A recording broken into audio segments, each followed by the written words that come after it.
Hello, everyone. Welcome back to Savannah by Night, our Vampire the Masquerade game here on Knights of Silvermoon. It is, of course, not the only game we have here, nor is it the only game that takes place with any of the people here. Dreamy, where can we find you on Tuesday? On Tuesdays at 7:30, you can find me over at Top Down Tabletop. We're playing a 2024 D&D game.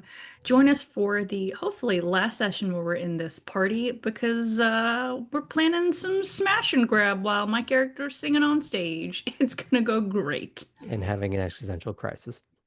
Well, that's kind of a constant at this point. It's just her baseline state of being. That's what happens Will when you her find out you're maybe an Papa experiment. walk through the door? Who knows? And Thursdays here on this channel, we have our Age of Innovation, where the sins of the past of some of our prior campaigns may or may not be playing a role in one way or another. I can neither confirm nor deny this self-evident truth fact. Here or now in perpetuity throughout the universe, offer void in Utah.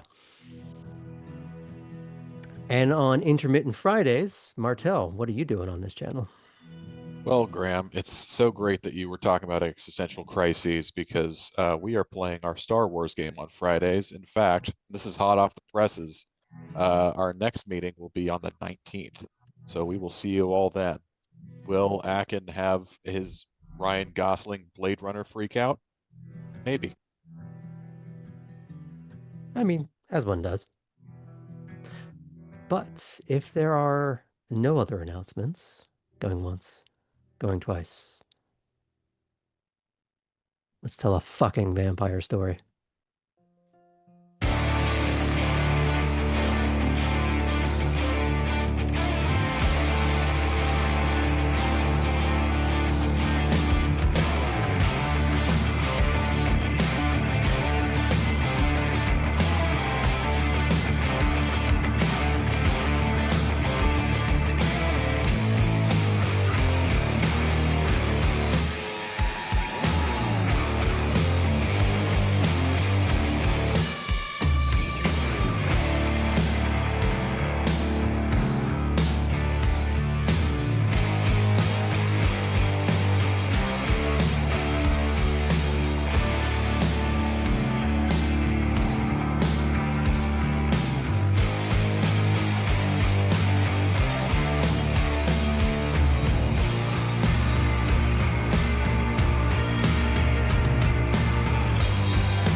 Last time on Savannah by Night, Cora and Poppy drove away from the scene of their latest feed, with the Malkavian in particular sharing how the experience reminded her too much of her past life, having to politely fend off the advances of smarmy clients.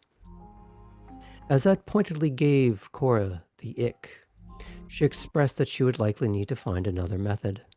But when discussing the prospect of finding out about the Mudmen, it was Poppy that was suddenly less sure of herself, and Cora expressing a small desire to touch her hand to the hot stove.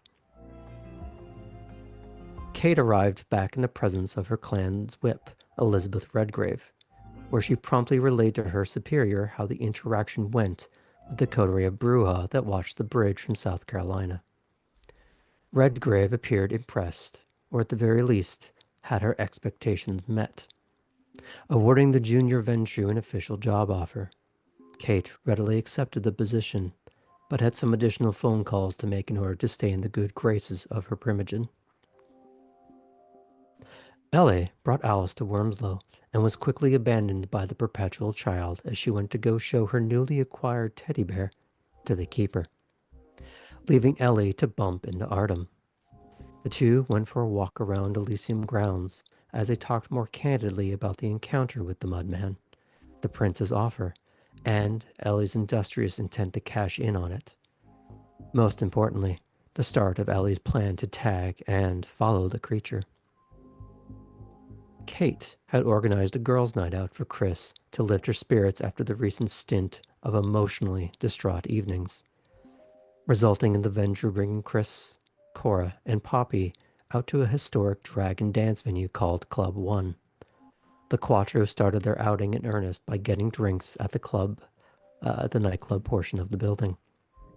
For Poppy and Kate, this was simple and rote for them, using to their advantage the sexual current of the room to find someone that ached to be in someone's orbit, and making sure all involved received a heady experience. Cora flitted through the strobing lights and on her own corporealized memories of past feats and fancies and her struggles with both, until, finally, she gave herself over to the flow of the room, and the room yielded exactly what she needed.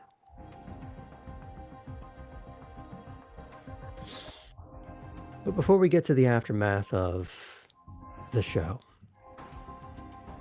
let's get back to Artem and Ellie, as they had completed their walk and the tension thereof. Eventually, they do begin to meander back towards the big house proper. Now, do you go together or do you split off so that one of you can hunt? Artem is planning on splitting off to hunt. Okay. So, do you want to turn this into a roll or do you have something more in depth in mind? I'm happy to just do a roll. Okay.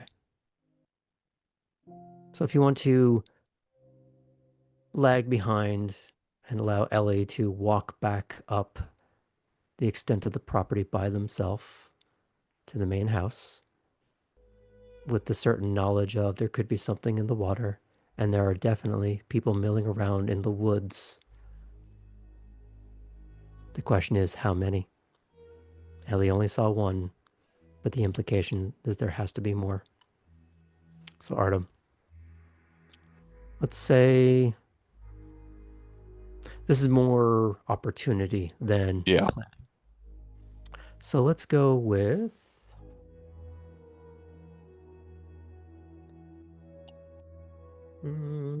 Wits or perception, perhaps. wits or perception, and we'll go with survival. Okay. Sounds good. Perfect. We'll go with we'll go with a 5 because you're more in the southern half of the island where it's less developed. Okay. Well, that is going to net me 3. Okay.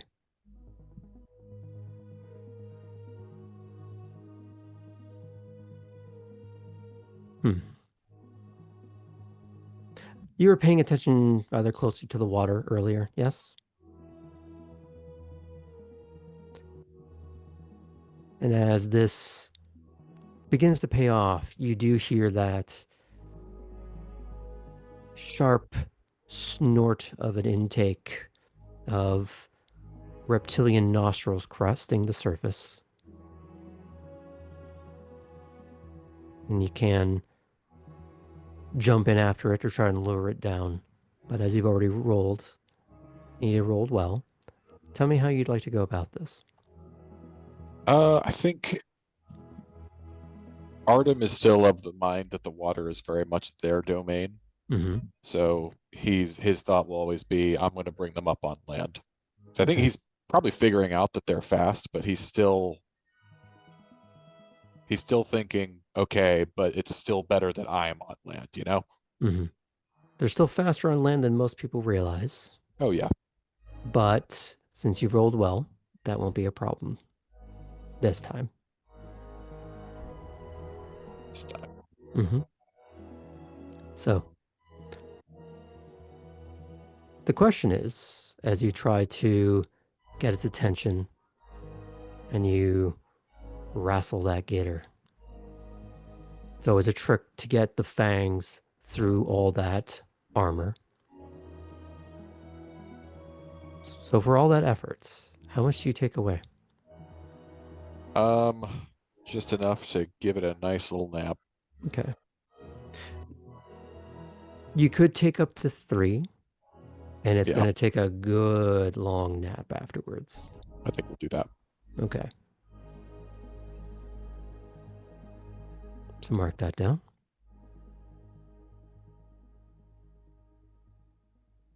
How are we sitting for your blood? Doing a lot better, Graham. Okay. So that snort, snarl quiets right down till it becomes a. I don't know if anyone's ever heard a gator snore before, but you are now.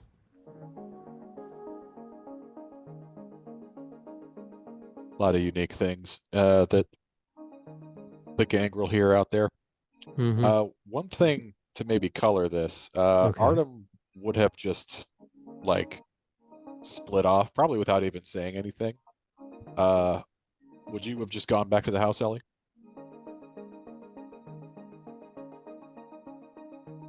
Um, yeah, Ellie. Well, Ellie would have started walking. See you just split off and go. Okay. Okay. Bye. I guess I'll go to the house myself. Okay. So Ellie will walk back to the house themselves. So I have a question for Ellie's psyche at this point. Good. Was it worse to be walking alongside Artem when you thought he was threatening you? Is it worse that you now know there are guards milling around in the darkness of the woods? Is it worse knowing that you still have to go and deal with Alice to get her home after this? Oh, It's like a pretty easy one. I feel like it's worse. It's worse walking by myself back through, and it's not necessarily because of the guards, because I know if there are guards around, that means there's not other things around. In Theoretically, theory. in theory, or at least they need to hide themselves. And I feel like Alice, at the very least, is going to be a known quantity at this rate. So I think it's more just every now and again Ellie looks like Ellie is just like, it's one of those things where in the Warrens and in the city, Ellie can be like in the shadows and kind of like a rat that just goes along the walls. But there aren't really a lot of walls here that you can just hide Mhm. in, so it's very exposed. And you know that because technically the island has the same rules as Elysium proper, trying to use obfuscate to not be you or to not be present comes with its own risks. Mm-hmm. Further exposure. Mm-hmm. Okay. Now, while Artem did roll well, it's not something he just found immediately. It takes a bit of time. So you're able to get up to the house before he does. Is there anyone that you want to talk to or look for in the meantime? Um, if Fitz is around, I might Mhm. look. I might look for him. Otherwise, I might just do a check-in with Alice just to see Okay. what she's been up to. You can look around, and Fitz doesn't seem to be present. And because it's a very sparse population tonight, it would be easy to find, especially if Jub Jub's causing any problems. The keeper would be a little more on top of it. Mm-hmm.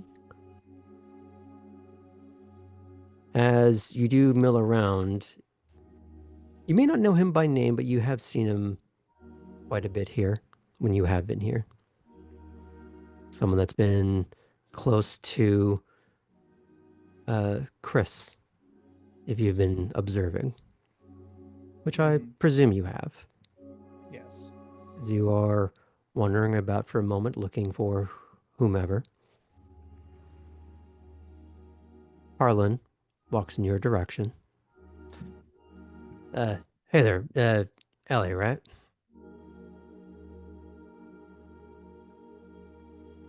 That's me. You got a minute?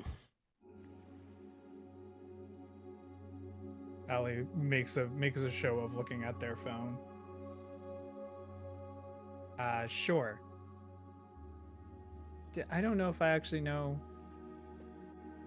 Harlan. I don't know if you've gotten a formal introduction, but Yeah. you probably know at least a little bit in terms of she's probably a toreador in terms of who you see him mill around Yeah. with. But he could also be a Malk for all you know. But I don't know him by name, as far as I'm aware. He may have been pointed out to you once or twice, but nothing special. And you are. Oh, Harlan. Sure. I have a minute. And he sort of directs you to one of the seating arrangements that's part of the main hall. So you're not going very far. It's very much open. You're not hidden away. Anybody who's walking through could see that you're right there and who you're talking to. He does take a seat, but he doesn't try to direct you to do anything. He's just trying to keep it casual, it seems. Ellie goes and takes a seat as well. Look, man, I ain't here to tell you your business or nothing. I'm more just trying to look out for people a little bit.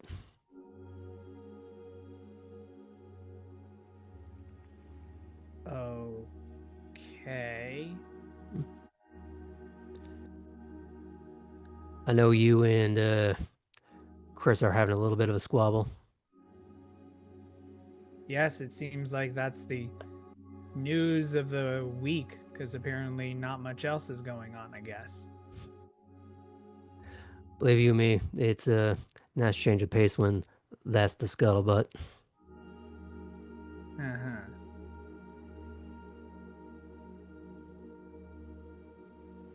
So, why am I being approached here?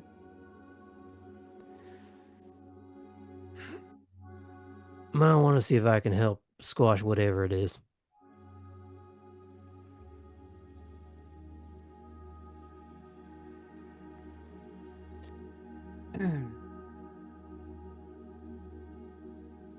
Are you speaking of this as a third party or as one of Chris's friends? I do like to consider myself a friend, but I try and keep the fledglings and neonates a little more guided than I got when I first got to the scene. So, you've been having your hands in all of the other neonates that came around as well?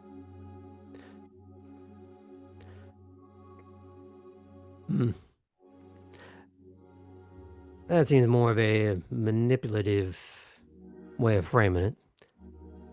I don't benefit much from it.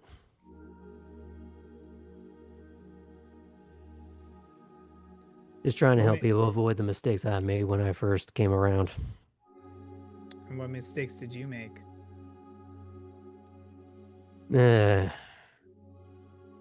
Messy. Stupid.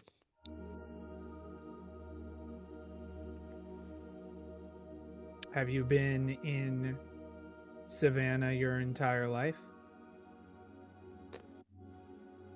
Nah.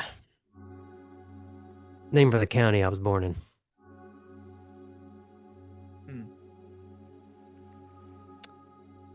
Did you join the court in that county? Nah. Here. So, when you say messy, it wasn't enough to force you to leave whatever county you were originally a part of. No, man, I was made here. So, Fledglings and Neonates kind of have a habit of making a few messes. It's the only way to really learn. Some are worse than others. I think you know that. And what mess are you worried about happening here? Kind of bales that can't be on wrong.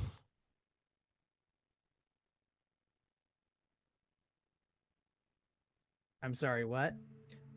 The kind of bells that can't be unrung. Huh.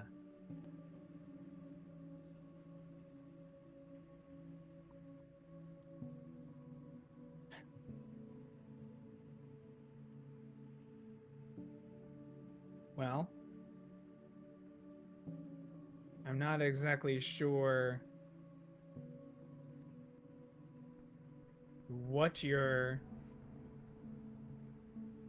wanting me to say in this matter. Because in the end, what seems to be working well for us right now is we stay out of... Well, more I stay out of her hair. Because, let's be honest, I'm not the one with the anger management issues. Are you sure?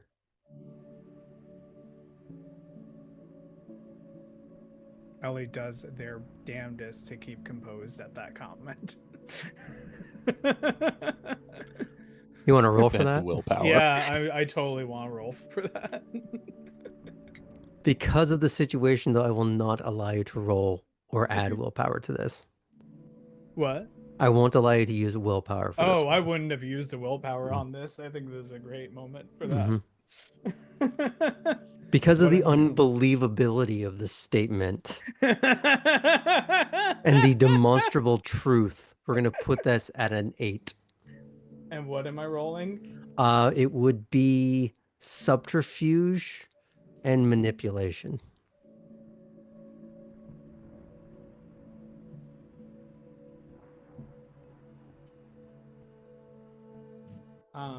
Hey Graham, Hmm. should it probably be a 9 because I have 0 dots in subterfuge? Yes. Be worse if I said if it was a 9 to begin with, because it would have to be a 10.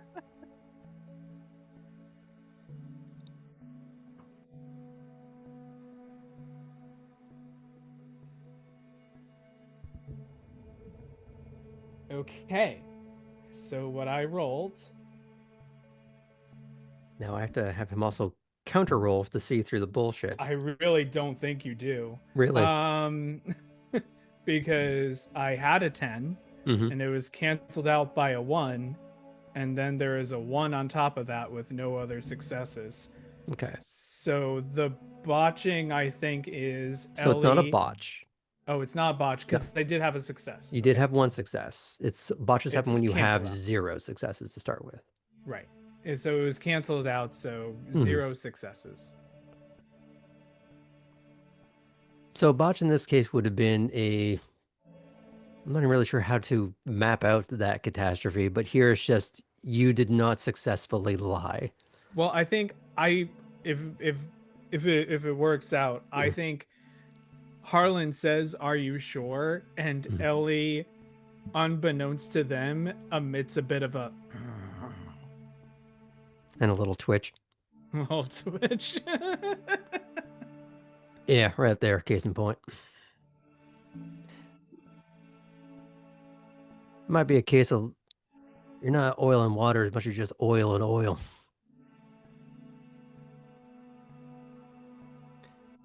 And the problem is both of you like playing with matches.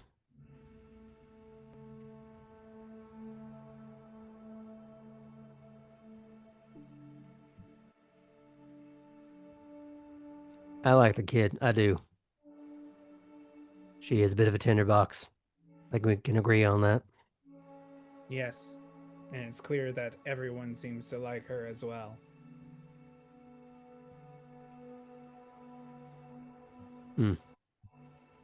Well, here's the thing. If the two of you are enough alike to be scuffing spurs the way you are, maybe your house a little more likable than you want to believe, too.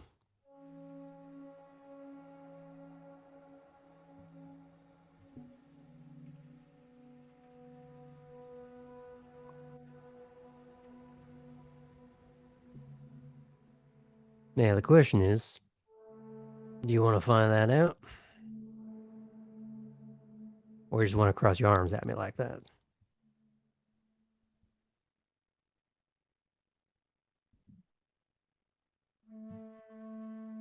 What do you mean, find that out?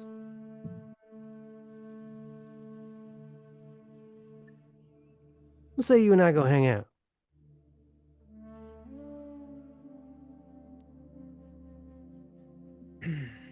Show me your world, show you mine. I don't know if you're as aware of this, but my places to hang out are relatively limited. Other members of the higher court have also made this very clear to me. In what way?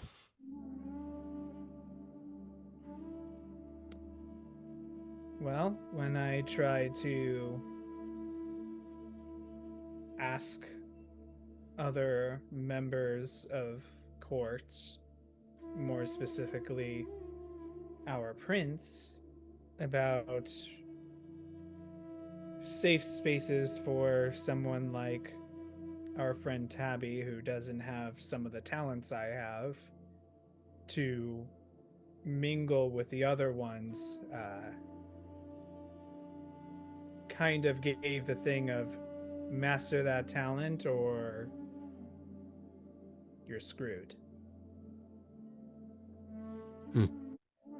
Harsh, but where's the lie?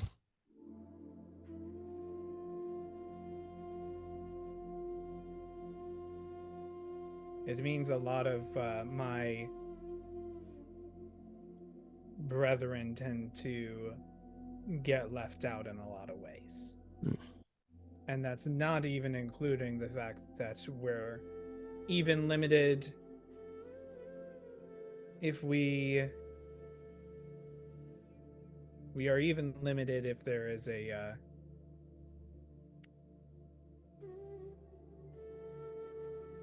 we can only confuse the eyes.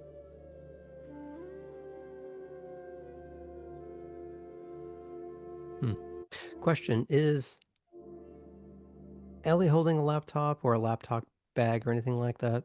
Probably has one like on their person, yes. Probably has a laptop bag on their person. Okay. Well, I'm sure Lila could tell you a few places to go, ways to be. Sure, she's the first to tell you that she ain't let no hindrance get in her way. They're having a good time.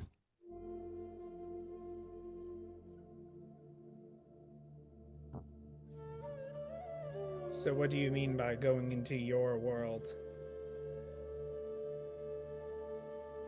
You know, there's a lot of places I go that, for the sake of preserving the art, they don't allow cameras. People put phones in little bowls by the door.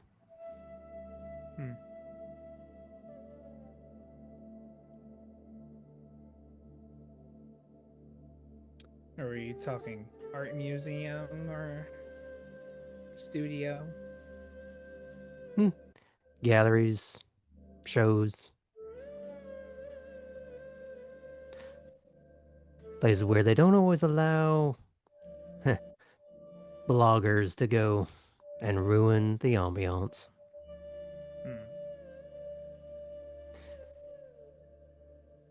pretty easy for someone with somebody that could do something about this to blend in seamlessly if you want to.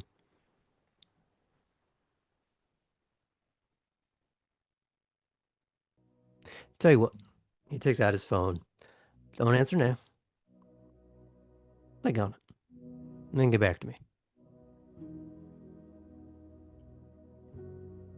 Or if it would make you more comfortable, show me your world first.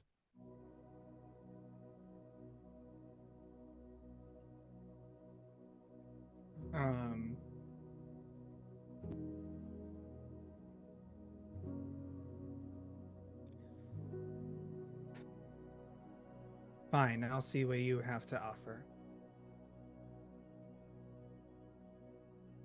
Fair enough. And he doesn't press to get your number, he just offers you his. Ellie will get the number and text it with their name. Mm-hmm. All right. Well, thanks for hearing me out anyways. Hope you hear from me soon. Sure. And he'll get up and walk away. I'm assuming you're still gonna go find Alice. Yeah, Ellie's gonna sit there for a little bit first.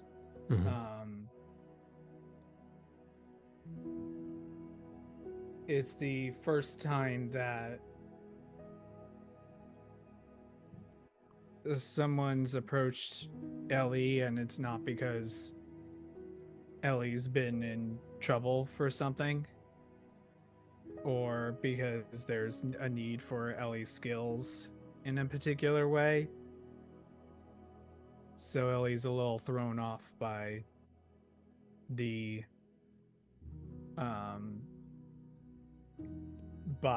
conversation, and so needs a bit of time to gather themselves before they're ready to go and pick up Alice. Okay.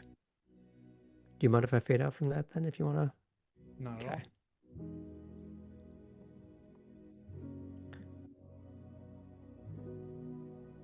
Chris, Cora, Kate, and Poppy. You've been freshly showered in sparkles, glitter, and discarded bits of feather from boas that are probably bought in 6-packs. Mm-hmm. Show's over. All the applause has died down. What are you lot doing now? How late is it in the evening? It's getting pretty late. Okay. To the point where it's approaching early, if you know what I mean. So we probably should head back to Wormslow. Well, Kate, can you drive me back, I guess? Yeah, out of character, did we leave your car there?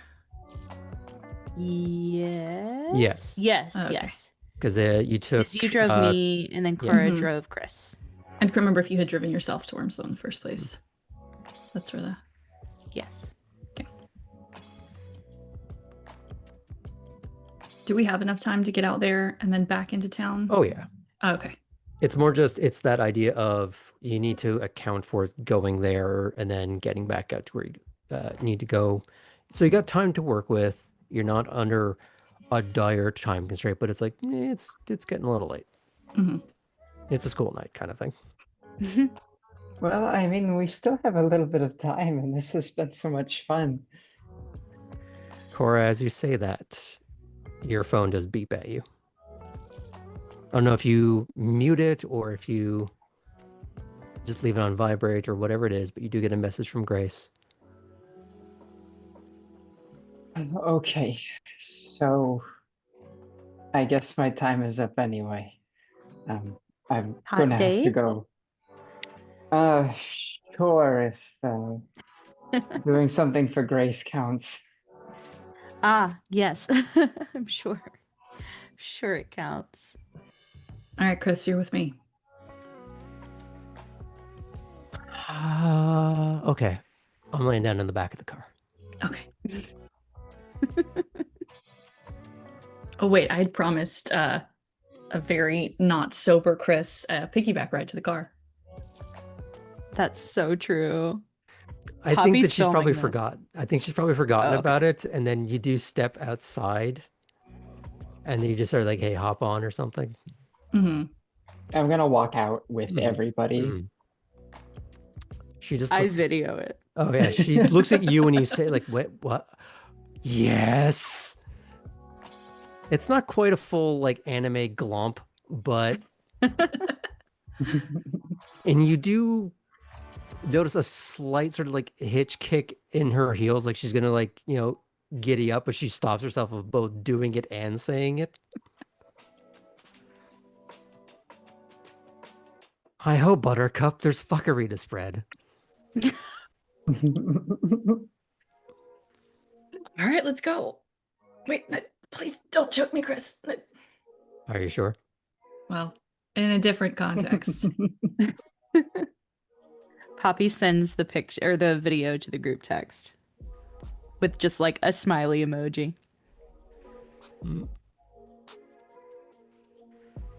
Cora is gonna go ahead and like awkwardly like not hug Kate because that's a little difficult, but do like the little cheek kisses. And go, Kate, thank you for putting this together. It was fantastic and letting us crash it. Chris, I'll see you tomorrow. And just kind of reach up and like touch her face.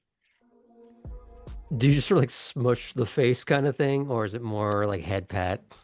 It's like a head pat sort of thing. There's this angry smile that accompanies that, but then she kind of just sort of like leans into it. Fine. And then You get away with it because you're Poppy, cute. yes, I am. Poppy, thank you for taking me out to eat earlier. Of I course. really appreciate it. Yeah, anytime. Though And also then- you don't have to ever come with me again. I won't be offended. You know, I'm still figuring it out, so. And give her a hug and do the cheek kisses and then get in my car. Okay. We'll let the camera follow Kate, Chris, and Poppy for a little bit. Is there anything you two want to talk about in the car as you get underway? Chris is a little bit giggly in the back seat of the car. Kate, how did you find this place? Did you just Google drag Georgia? Pretty much. That's so fun. Did you do this a lot in Lake Washington? Absolutely not. I had no time. Oh, fair. I actually sleep more in death than I ever did in life. Wow. Wait, same. Because it's like life or death, but the death version of life or death. What? Never mind. Like she just starts giggling incoherently in the back seat. I want whatever she had. Me too. I'm sure you do, baby girl. Out of character, Graham, do we get hangovers? Is that a thing that can happen? You'll have to find out the hard way. Well, Chris is gonna find out the hard way. Who knows?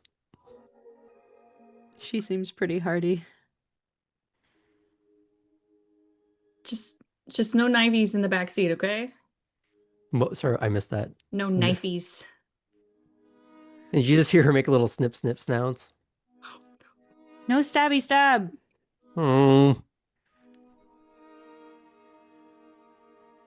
Fine. Snip. But it's just like her saying it. Yeah. Snip, snip. Poppy's gonna text Artem, being like, "Hey, we have Chris. We're coming back to Wormslow. Are you able to drive her home? She probably shouldn't. LOL." Little tongue out emoji. What did you do? Question mark. You may have some glitter in your car. I apologize. No. Insert like an appropriate Trixie Mattel gif that Poppy will send in response.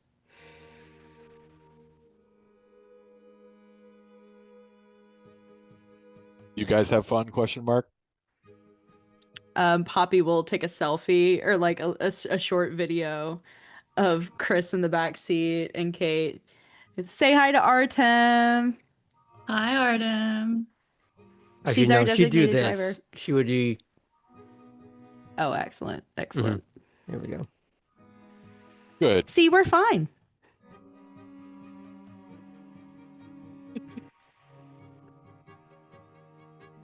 Oh, by the way, and she'll also text. I have some of the items you wanted me to look up. Maybe I can give them to you at movie night. How TF did you get them that fast? I'm really good at online shopping. Jesus. You don't have to call me Jesus. Now, did he type Jesus or did he type in Cyrillic? Well, it's still Jesus, but sure, Aramaic. it could be in Cyrillic.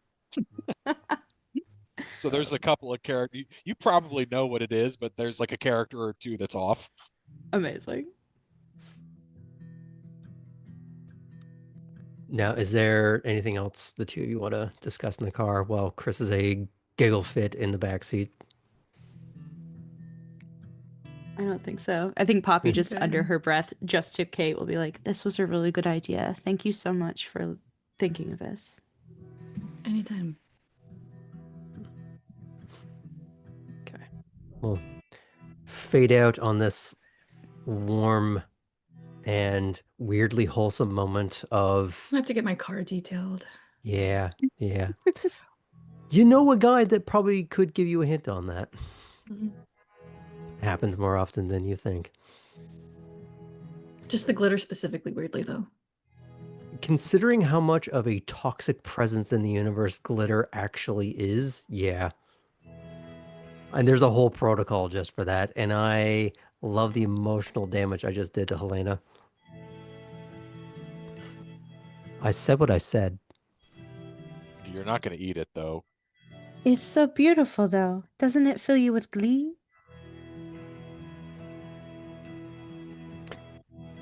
Camera pounds out on that. As Cora, you are given some directions.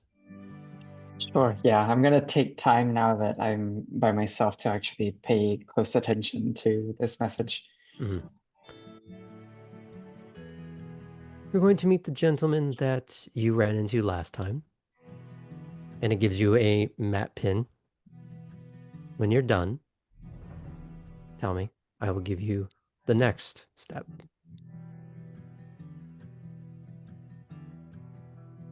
Perfect, en route. Okay. Now, just to make this a little seamless, this part of it anyways. You remember last time when you met with this gentleman, Mm-hmm. there were some lessons to be learned, we'll say, Indeed. of how to crime with some basic efficiency. Now, what I have to ask you is, did you learn from that experience, or do you repeat what happened last time? When you do meet him, actually, just tell me if you're just going to acquiesce to the expectation or if you're going to kind of go against the current. I'm not going to be stubborn in this case. Okay. I speak up with the correct name. Mhm. I said I was going to say grace. So Mm-hmm.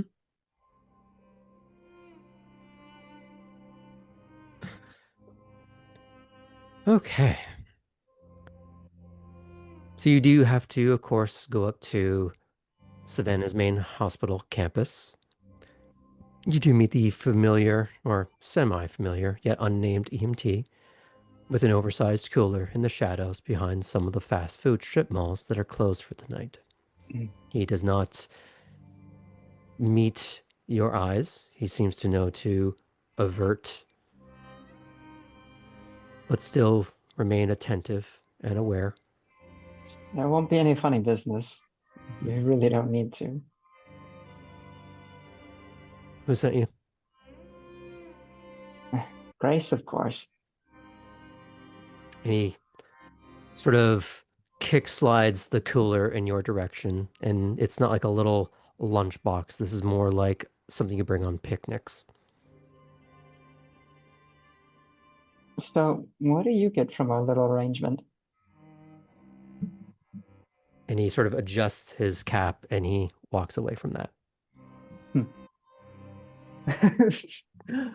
I'll open it up and take a quick peek, see Mhm. what's in there to make sure that there is, in fact, stuff in there. Oodles and oodles of blood bags. Okay, I'm glad I ate recently. So I'm assuming you load that into. Trying to remember with that car if it's a trunk or a frunk.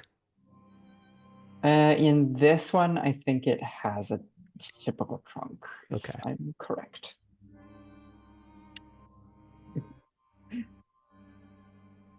So I'll go ahead and do that. Mm-hmm.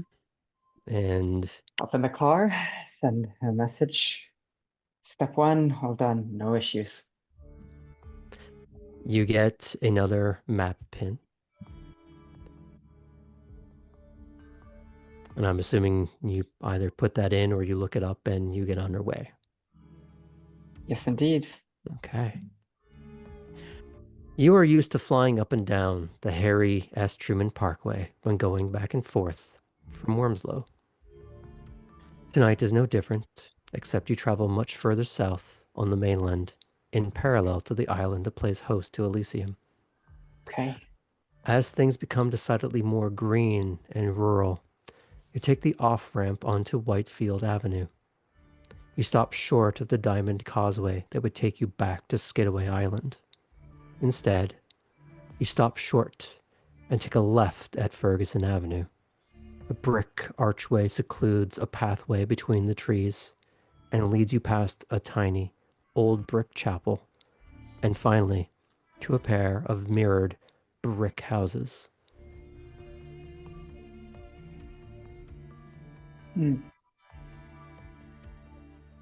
Okay, well, one of these. As you pull to a stop, it takes a moment, but Leland steps out of one of them, and he does start to walk towards your car. Cora smiles and she'll go ahead and if he's got a bit of a long approach, enough time for her to get out before he arrives, she will. Leland. This is a welcome surprise. Good evening. She'll reach out a hand. It's good to see you. He'll shake her hand and I see you're making good on your arrangement with Grace. Yes, just so. This is where you live. No. Just someplace where I occasionally do a bit of work. Well, all right. If this is all, well, let me get it for you. It's quite a lot. I think you'll be set for some time if it's just for you anyway. Well, if it's all the same, we can give each other a hand. Oh, yeah, of course. And You would take the one side of the cooler, he takes the other, and you walk it up to one of the doors. Say the building on the right, one of more hidden by some of the brush and trees. The short steps lead you up to the door. And as you are brought in to what feels like some semblance of a lobby, it's less of a house and not commercial. It's almost like a hospital front desk, but, well, not particularly active or busy. There's no one there. You notice there aren't any other cars other than what you presume to be his that was parked. The lights are dim, and that sad, incandescent hum of fluorescence. You can almost taste the flicker coming off of one of the lights in another room you're not even in. Is this a second office for you or something? Something like that, yes.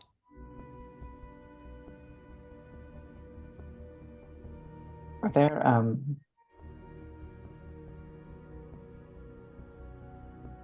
is this sort of an inpatient facility, maybe?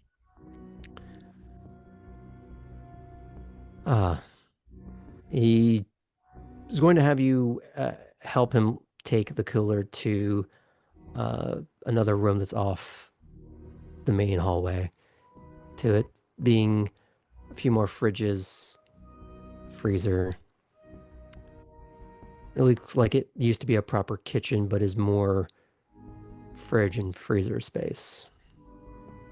I'm sorry for the question, but with everything I brought and just Well, the setup here, it makes me wonder. It would be peculiar if you weren't curious. Hmm.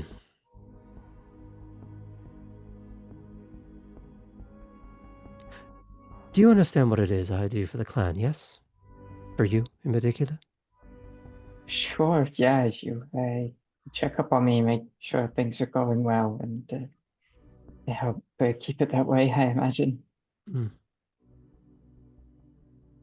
And you do see this rather sad, grim expression on his face. What do you think happens to those that aren't doing so well? Uh, for us, I imagine it can be dangerous, not just for ourselves. Hmm.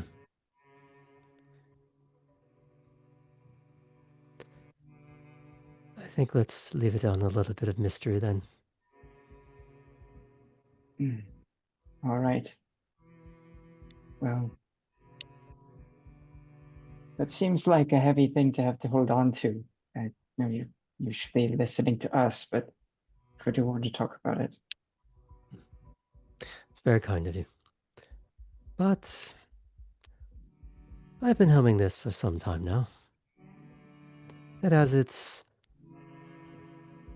harsher evenings and its easier ones. Comes with the job, I suppose.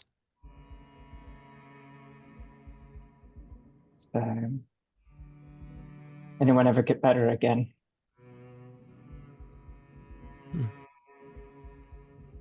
Not as often as I would like.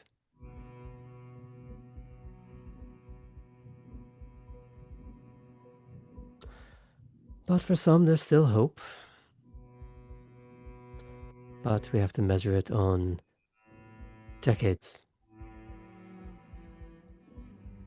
If that.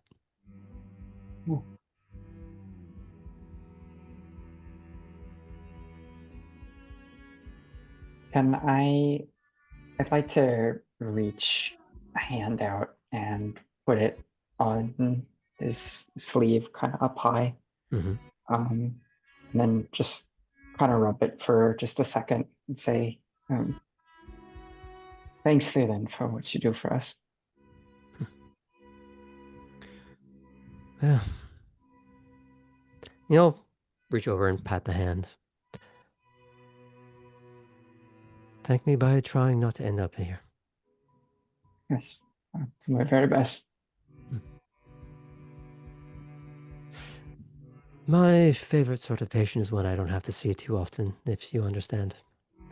Of course, of course. But I'd rather hear from you than not. Uh, you know, it's not a session, but feeding buddies, I think, is going well. It's been challenging, but maybe we're starting to figure some things out, and we'll see. I'm glad you're making some amount of progress. But if you found something, keep trying at it till you better understand what it is that is working. Be prepared for a few mistakes along the way. For sure.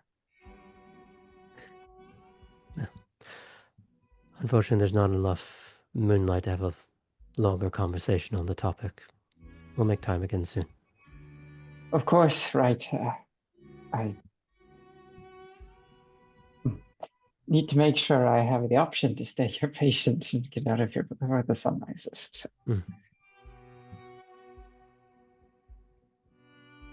If you, for some reason, aren't able to make it all the way home, as always, Wormslow. Of course.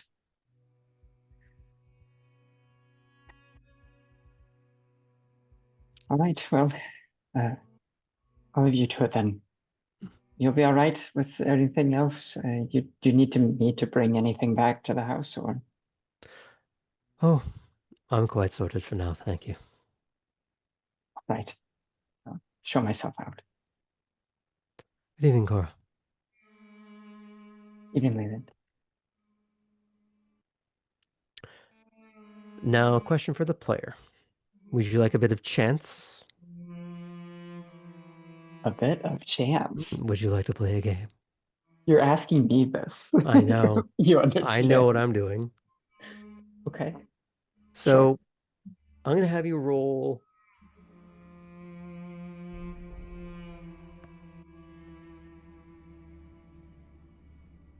intelligence and drive. Intelligence and drive. That's 6. Okay.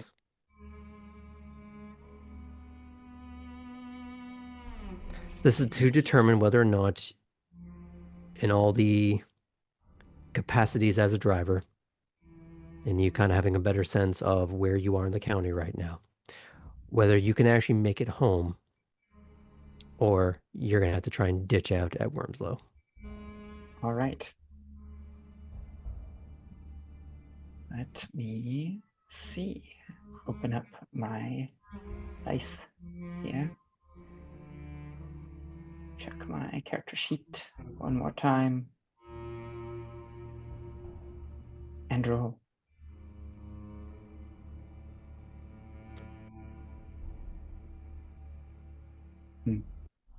Okay.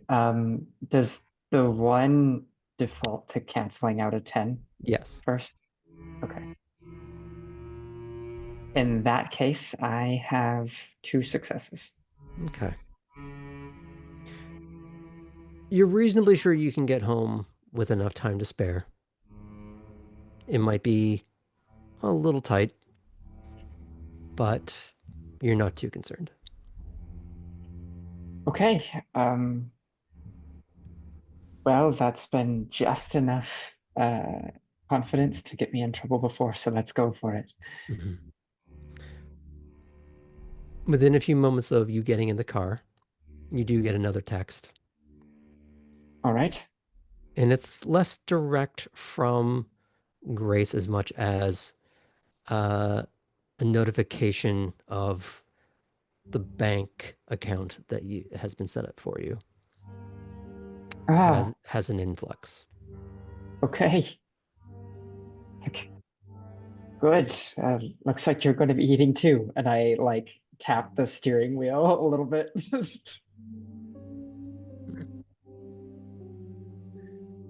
And off you go, I assume. Mm-hmm. Okay. I'm just going to pan back over to Elysium as Artem.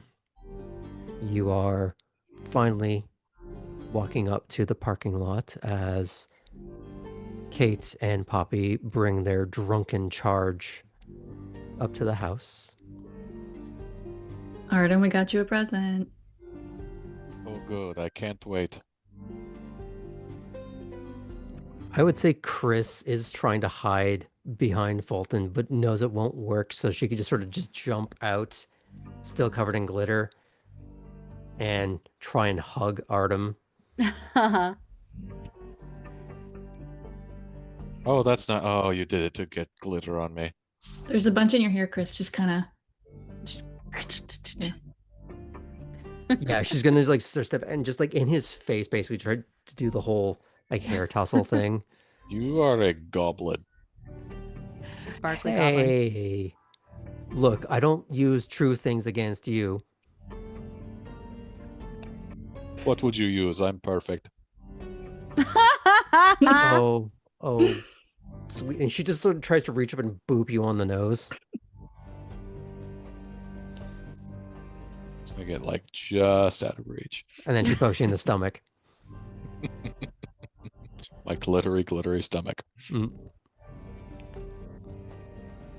She kind of looks at you like,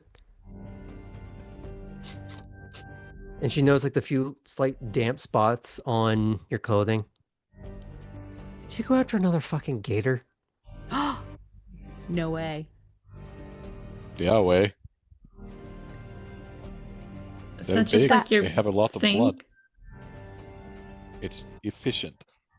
Does it like taste different? Good? Good? Yeah. Different? Yeah. Like chicken? You should try it sometime. I never tried chicken. Oh, I meant like the before time. Oh. Never mind. I just remember people saying that alligator tastes like chicken. It's You see whatever. Chris sort of spacing off for a moment, and she just kind of starts to giggle. Now, normally I wouldn't do this, but I like the idea of her inner thought bubble being Artem sort of chasing a chicken and not being able to catch it. Yeah, sorry, I prefer Sasquatch to Chupacabra.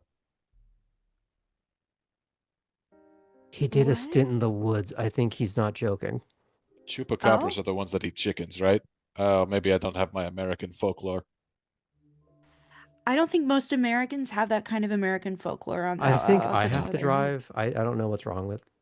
No. Yeah, I think he's been sampling what you have. Oh no. that alligator was on drugs. That would So be. if you hit it hard enough, would it come back to Earth as free suitcases? Only in Okay, Minecraft. Chris, you've got to get home.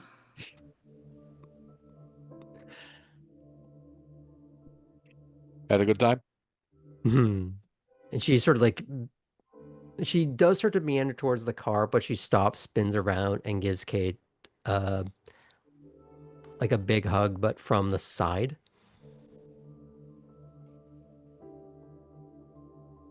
I'll return the big hug.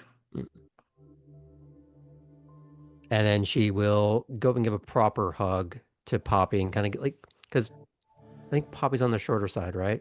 Yeah. And she'll kind of kiss the top of her head. She's like, I'm going to need all your help with makeup now. Oh yeah. Because I don't know yeah. how to do this shit. It's really not that hard. I'll show you sometime. Not tonight.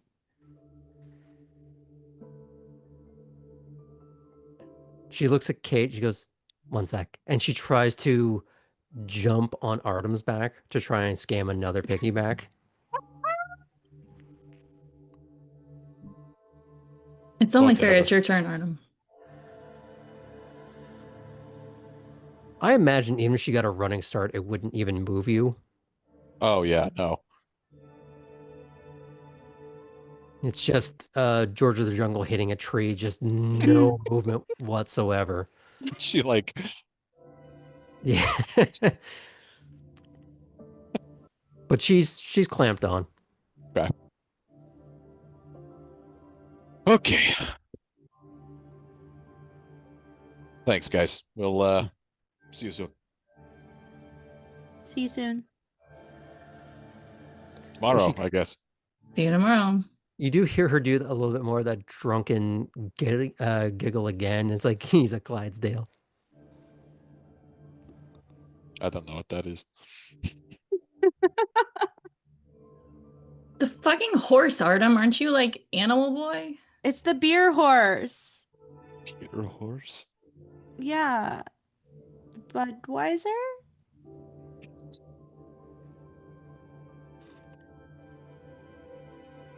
Or something? So I think it's probably a good goofy moment for people to start parceling out on. Do Poppy and Kate say anything else to each other? Just that I'll see you tomorrow. Okay.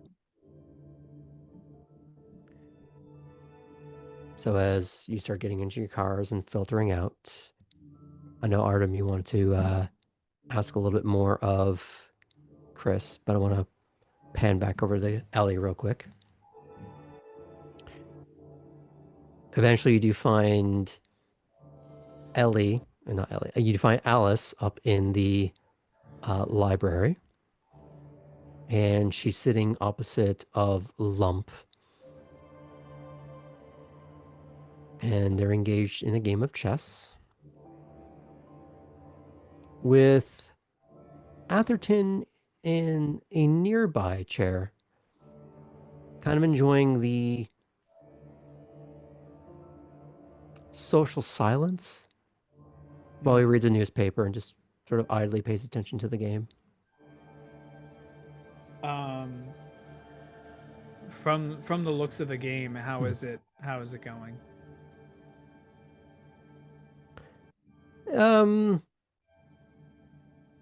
Hard to say unless you're a chess connoisseur yourself. I mean, I've been able to beat Lump a couple times. Okay. In chess before. It kind of looks like it could go either way. It might just be down to whoever has either a lucky move or if someone's playing a longer game. All right, so Ellie will come up and go. All right, Alice.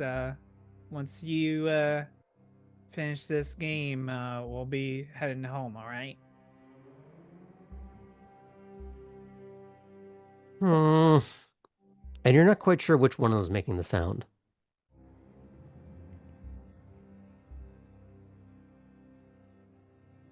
Yep, it's getting late, so we're going to have to. So just make sure you meet me at the front once you finish your game. All right. She kind of just stares up at you like she's trying to glare, but it looks more sketchy than anything else. She's just like little like Leo DiCaprio giving like the suspicious meme, and then a piece moves on the board. She looks down, like, oh,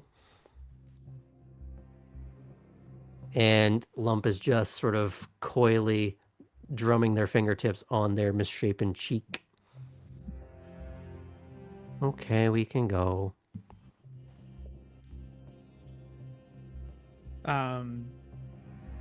Ellie Ellie goes, all right. And winks at Lump as they leave. As like as Alice is walking away, we'll like wink at Lump for pulling that move. And then we'll say, see you, Mr. Atherton. Oh yes, have yourself a lovely evening, Ellie. And Ellie will start heading with Alice to the front. Okay. Now, as all the cars are beginning to filter out for the night, is there anything you want to discuss with Alice on the way home?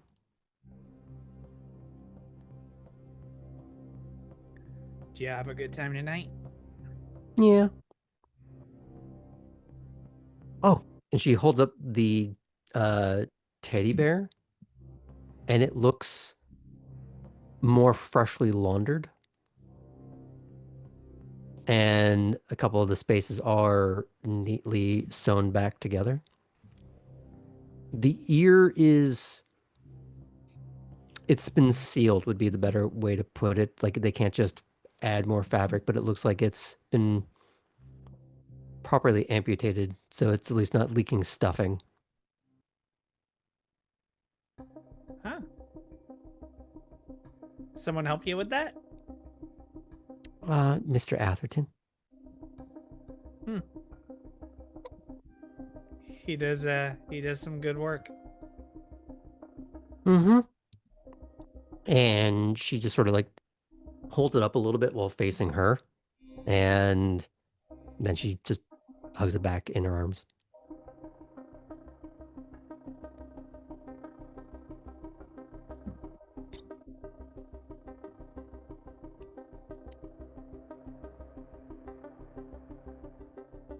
What did you do?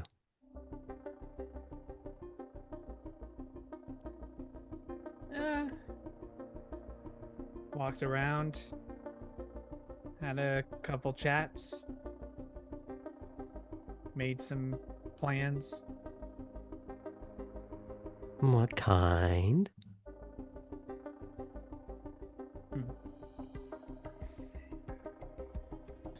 The kind that are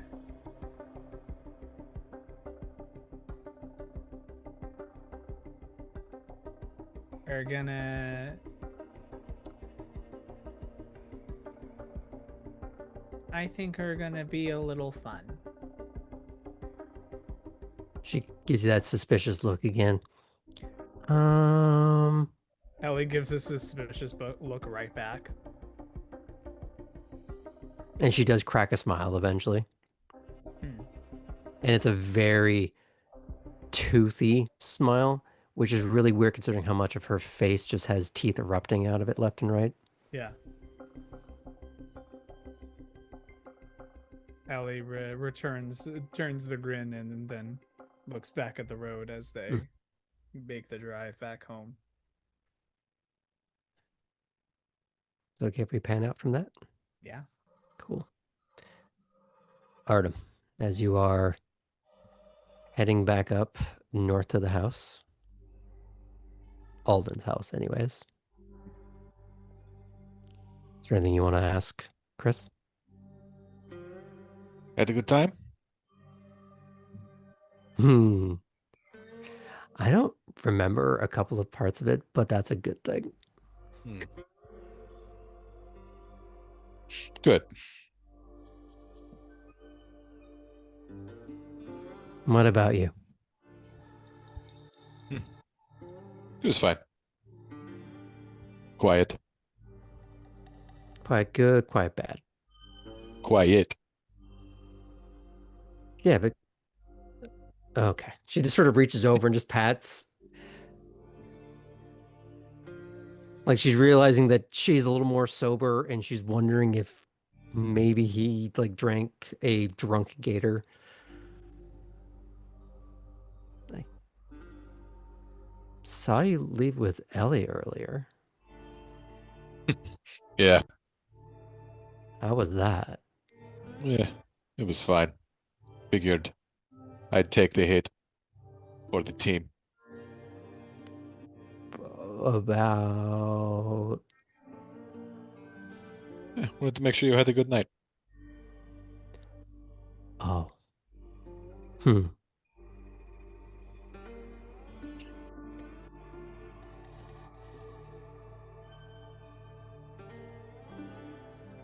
I'll tell you about it tomorrow. Yeah. I gotta find the shop vac. This is gonna be a fucking mess. You'll be fine. I'm not worried about me. And she like looks around the car.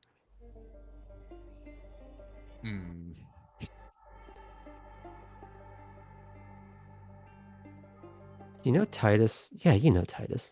Yeah. She got a good track record with glitter. He's got a good track record with this car. Oh, good. Perfect. Yeah, he's who Alden would take it to.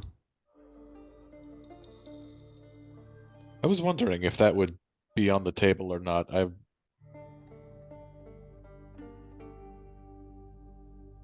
It's weird thinking about what you should and shouldn't tell people, you know?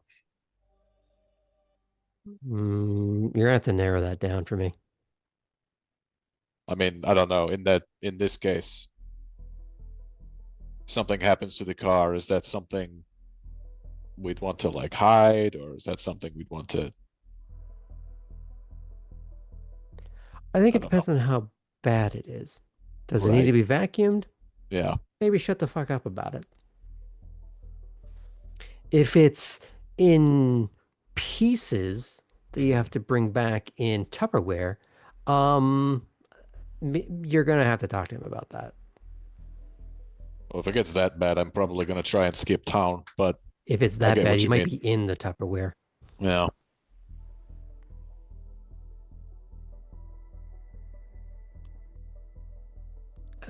Artem, What's up?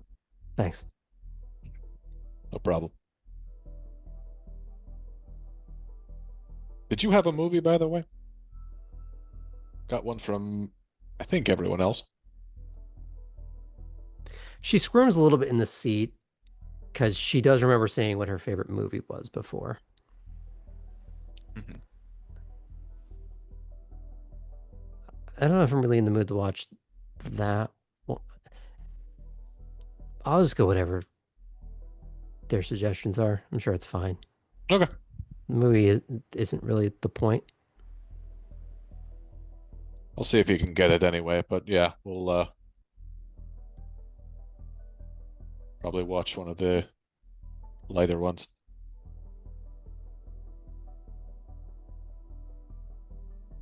And if there's nothing else, we can fade out on that. And more importantly, we can fade out on this particular evening. And as a result, I think we're going to go to break. We'll pick back up with that in a little bit. See you soon, folks.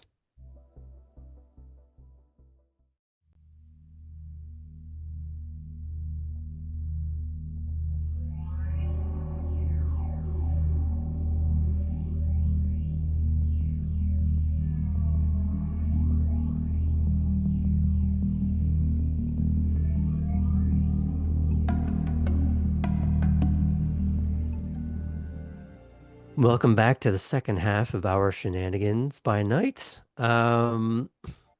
We will be starting a new evening as everyone just ended a delirious Friday is really about the only way I could put it, but it was a much needed night out. Some distractions from the chaos of the world, both fictional and otherwise. Let's get back into the ridiculous present of our neonates.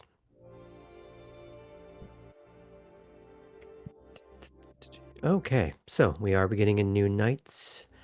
Let's start with some bookkeeping. Can we say that Artem sent Atherton the list before they went to sleep? Sure. Cool.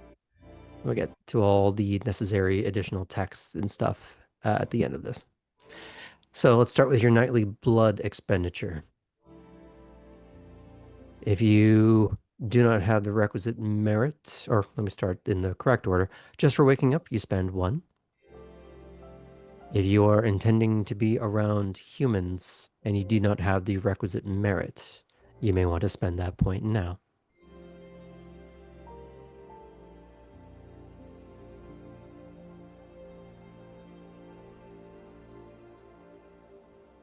Everybody good there? Okay. Willpower. Everyone gets back 1 automatically, but if you are in further deficit, now would be the time to present some arguments. Who needs to make good? Just used one the other night, so I'm all set. Okay. Everyone else good? All right. We have completed an evening, so everyone gets 2 additional experience points to add to their sheet.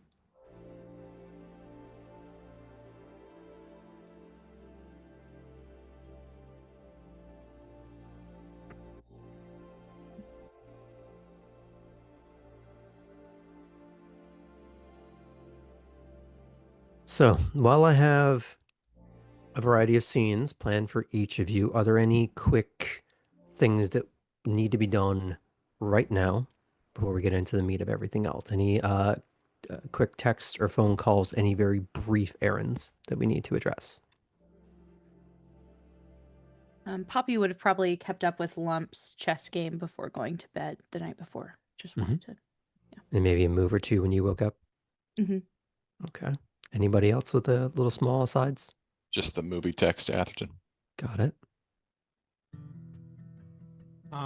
Ellie is going to text Poppy. And it's going to say, hey, I'm gonna need some supplies at my local vet's office. Can you help either tonight or tomorrow?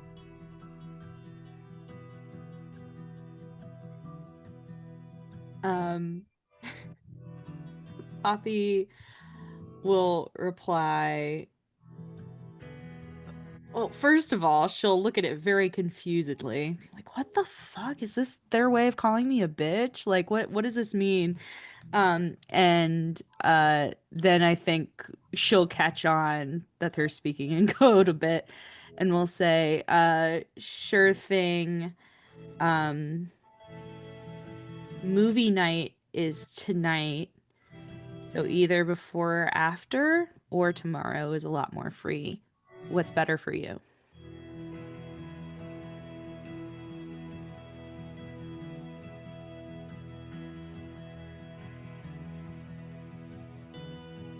Oh, you're Is muted. there a court movie night? And then underneath that, there's gonna be Would you say court? group, family. I would say family probably.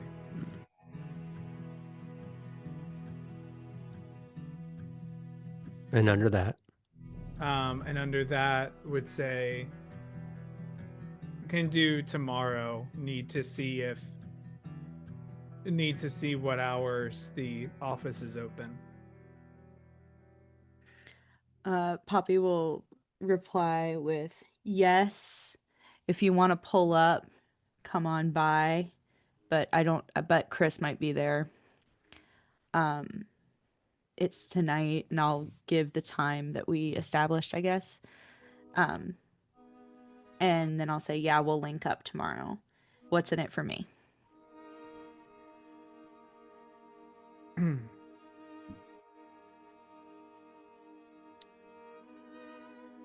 I'll get some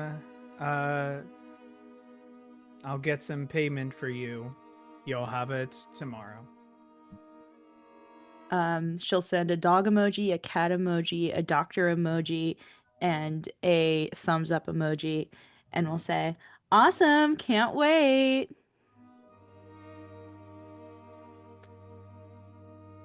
And Ellie will text back, thanks. We'll let you know if I decide to stop by movie night. Poppy will just heart react that message.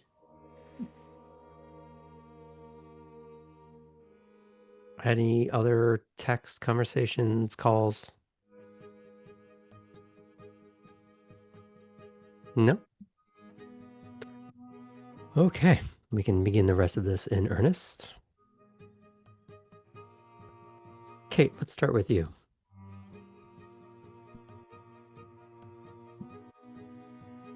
How do you start your evening?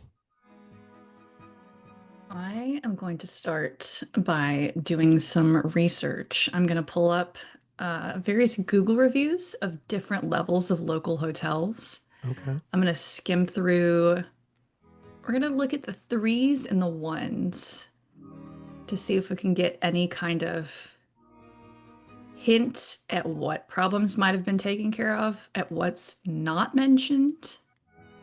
Trying to read between the lines, which From is difficult. having It's done a difficult on Google Review or Yelp or anything like that Uh-huh. because so many of the people that post on there are just such bullshit responses Oh, anyways. I did some of this weekend, and so many is I booked the hotel where one of the floors is a club and it's noisy. 1 star. Yeah, so you're gonna see a lot of just Entitled guests. whiny, entitled bullshit. But it'd be one of those things where you'd be genuinely well served by looking at reviews at every level. That's going to take you a little bit of time. And while it's interesting reading some of them, and some of them might provide a little bit more insight than others in terms of maybe what you can expect when you go there, it's hard to find those between the lines of this terrible thing happened, but it's been covered up, if that's what you're looking for. Yeah, not so much. Just again, it's almost like what's not there. Knowing that Google reviews can be well curated.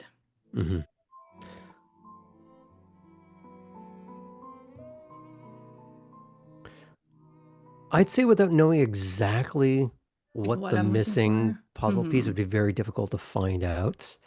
And it's more Some are a little also just more- like acquainting myself with all that's out there. Yeah. So actually, it's part of my research for the game is I spend a lot of time on Google Maps, a lot of Street View, and it's looking at establishments both in the 3D Street View and while looking at reviews just so I can learn about them. So I imagine you're doing a lot of what I do. It's where there's some method to it, but also some scattershot quality to it where you kind of just have to get a little lucky to find something interesting about it. But it's more just acquainting yourself with random places, seeing what's interesting, looking maybe at how would you even park when you get there, where are sort of the alleys, the blind sides, ingress, egress, kind of the basic things. You know, what things would you have to continue? Like what direction do the bulk of the windows face? So it's little details like that that's a little bit useful for what you might be doing.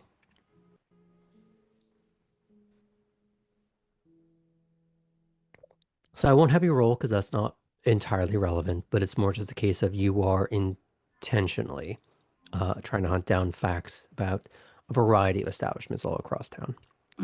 At a variety of different stars and levels, because she even mentioned motels and things. Yep. But that is not the only thing on your docket this evening, is it? I am waiting to hear from several people. I don't think we had established any definites, but I'll keep checking my phone knowing that there's the possibility for a couple.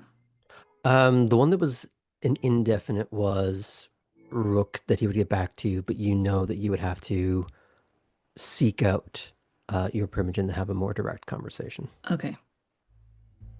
Then I'll call him. I couldn't remember if that was a he would call me type thing. But...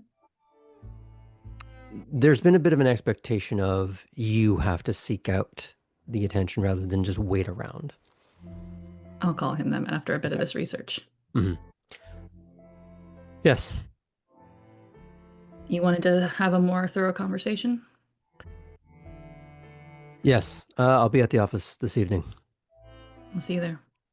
Click. I'll start heading towards Wormslow. When I'm going to backtrack just a little bit. When I say office. Office, you mean Veritas? Yeah, Veritas. Okay, then I'll head to Veritas. Okay. Is there anything that you need to take care of on the way there? No, thanks to last night, I'm still pretty good for now. Okay.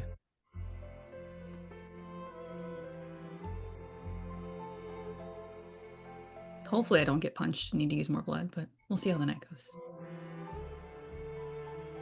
Hard to say. Yeah. The night's still young.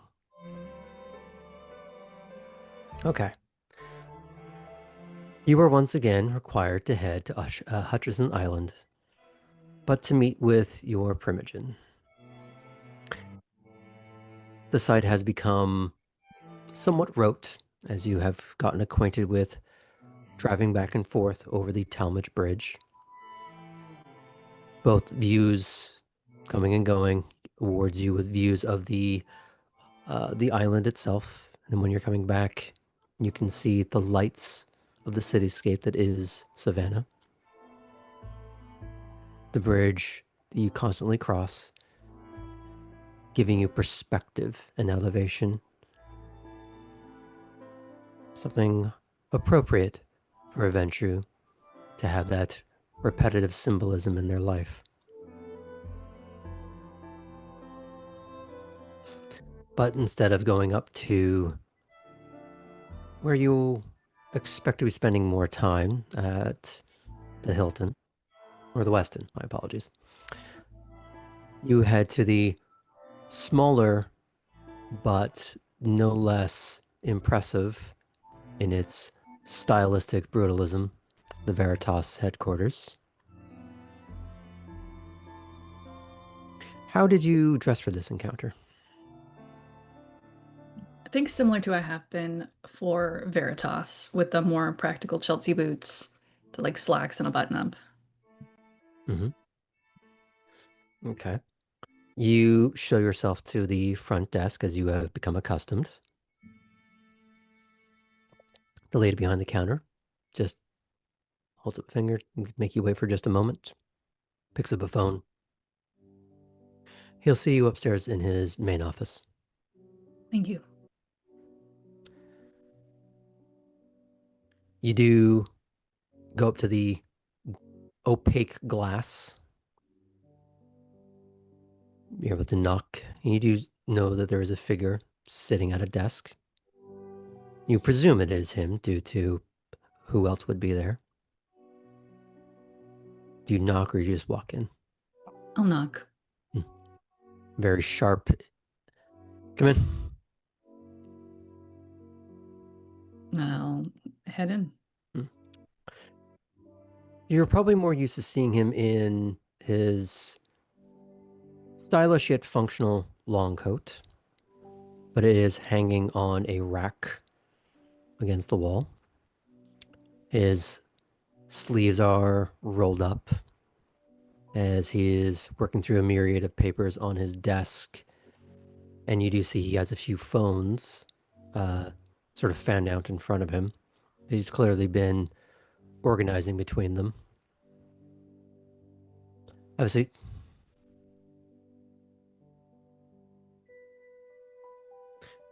He does sort of reverse fan stack the phones so they are out of the way. He collates the pages together neatly, quickly turning his organized chaos into just pure organization. It went well last night? I did. What did she have you do?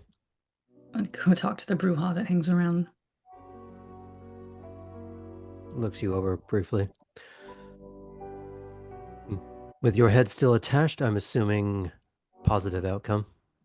Just a little cheek fracture is all. I'm assuming with you that's literal. Mm-hmm. Did you respond in kind? I made the first move. Which was? A little bit of presence and dominate. Jolene didn't take very kindly to being dominated, hence the cheek fracture. But I stayed on my feet. Good. Which leads me to my caveat. I understand that martial is not your preference. It's not your training. It's not your background. I require all of mine to have some capacity in it, be it firearms or something else. Do you understand why? Mm-hmm. Say it. We have to be able to stand up for ourselves, to stay on our feet, be able to handle things. The last one is more comprehensively correct. There are more mundane reasons why I would require you to be in reserve. For example, when the storms roll through, additional security and extra hands are necessary,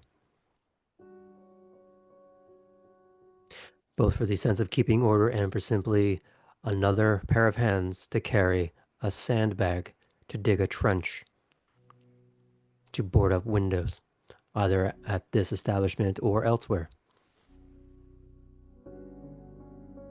There's always the looming presence of the Sabbat.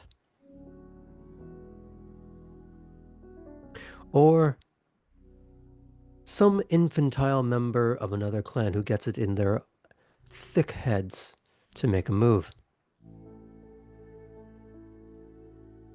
So I require you to stand ready in that eventuality.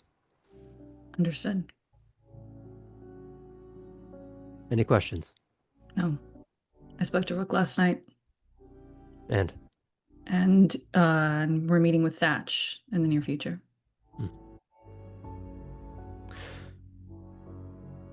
good.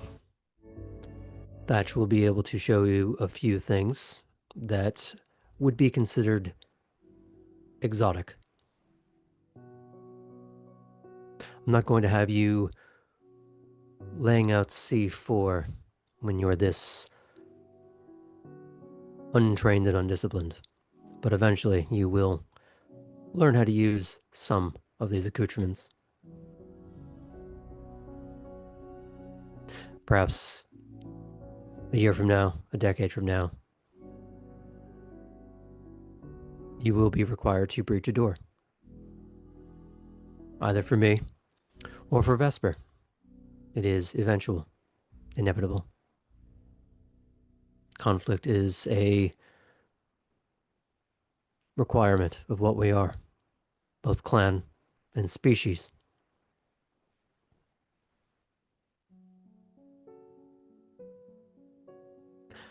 To ignore that is to invite disaster.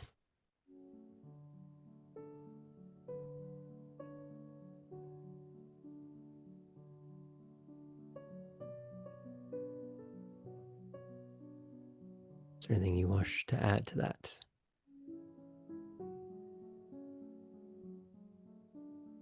I can't think of anything.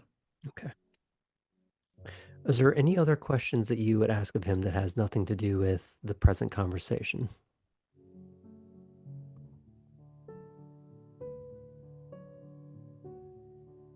Not at the moment. Okay. You did have a very recent conversation with the prince, the mudmen. Is that something you want to bring up, or let it go for now? I'm gonna let it go for now. Okay. If there will be nothing else, That's it. Thank you, sir. he will get up and he will open the door for you. Let me know if you run into any other situations. Yes, sir. And you confidently stride out. hmm Now, before we fade out on this, is there anything that you wish to go take care of before you settle in? I'm good. I'm okay with having a little bit shorter. Okay.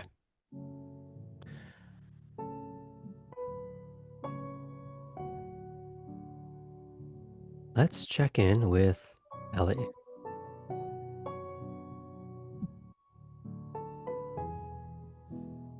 How would you like Hello? to start your night? Ellie started with the text to Poppy, and the next Hmm. thing that they're gonna do is probably do a quick hunt around the sewers for some feeding, Mm-hmm. and then after that, going to do a little bit of snooping through ShrekNet Mm-hmm. to see what various what the kind are Kine, no D. sorry, what the kind are saying about, not necessarily about Mudmen, but if there's anything based on the conversations Ellie had with Artem and others that sound eerily similar to Okay. what There we is. encountered. You had also wanted to meet up with Fitz as well at some point. Yeah, that was gonna be Okay. after I. Okay. Let's start with a quick roll for a feed. Right? You want to try and find some rats or Yeah, just some rats. okay. How would you like to go about that? A little bit of the normal stay kind of silent and Some more stealthy, yeah, more waiting for them to stealthy. come to you. Yeah, Okay. go along the walls and wait for one to just not know I'm there. Almost they step onto my foot and I grab from there. Okay. I'm gonna have you roll intelligence and survival. Or intelligence and stealth. Apologies. Intelligence and stealth, great. Just out of 5.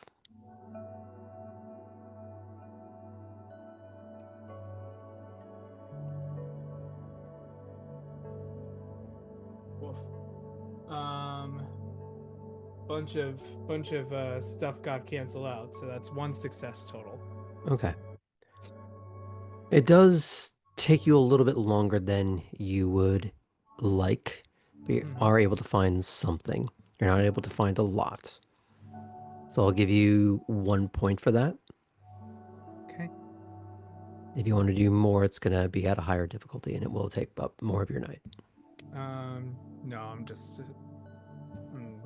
gonna move on. Okay. So what's your next thing? Well, maybe the next thing is to at least get the ball rolling with Fitz. Because then I can do the other research after that. So I'm gonna find out if Fitz is nearby. Are you going to be looking for him or do you text him? I'm gonna look for him. Okay. You would know that it's a little hard to find people unless they really want to be found or if they're at their dormitory. Like for you, it's a little easier, kind of just walk down the street and just knock on Lila's door and pretty easy to find out. But you're not exactly sure where Fitz roosts. Obviously, it's somewhere, but it's not like there's addresses on each of the little corridors, and there are many.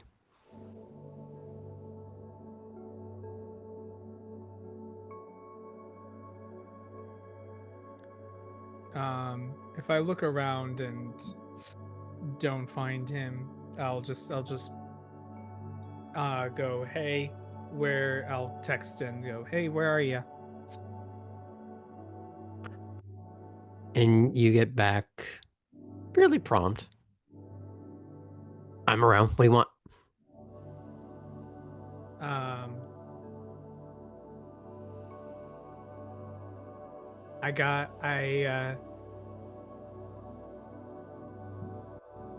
I need help on a building project. Where are you? And I'll say where I am. I'm I'll say assuming- I'm at my dorm. Yeah. A few minutes does go by, and that familiar metal clank of someone knocking on the heavy door. Open the door. Okay. Hello. Hey. And Jub is very clearly on his shoulder. So tell me all about it. Okay. Do you invite him in or you just sort of I keep him at invite the him door? in, Okay. Yeah.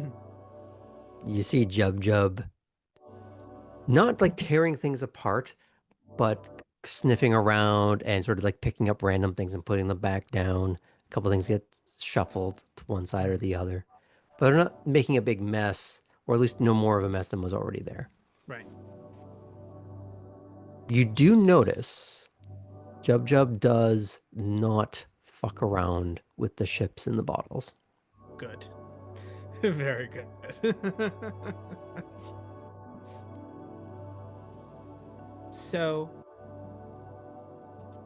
I'm aware that for our general defenses, you're very good at getting rid of things that come by. Getting rid of, transferring to a different owner, Exactly. burn pit. Anywho, Have you considered something that would trap something in place?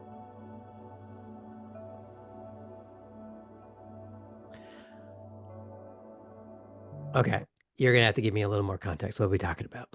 Okay. So you're probably aware Bigger than a of, gangrel, or what are we talking about? about the same size. Which gangrel?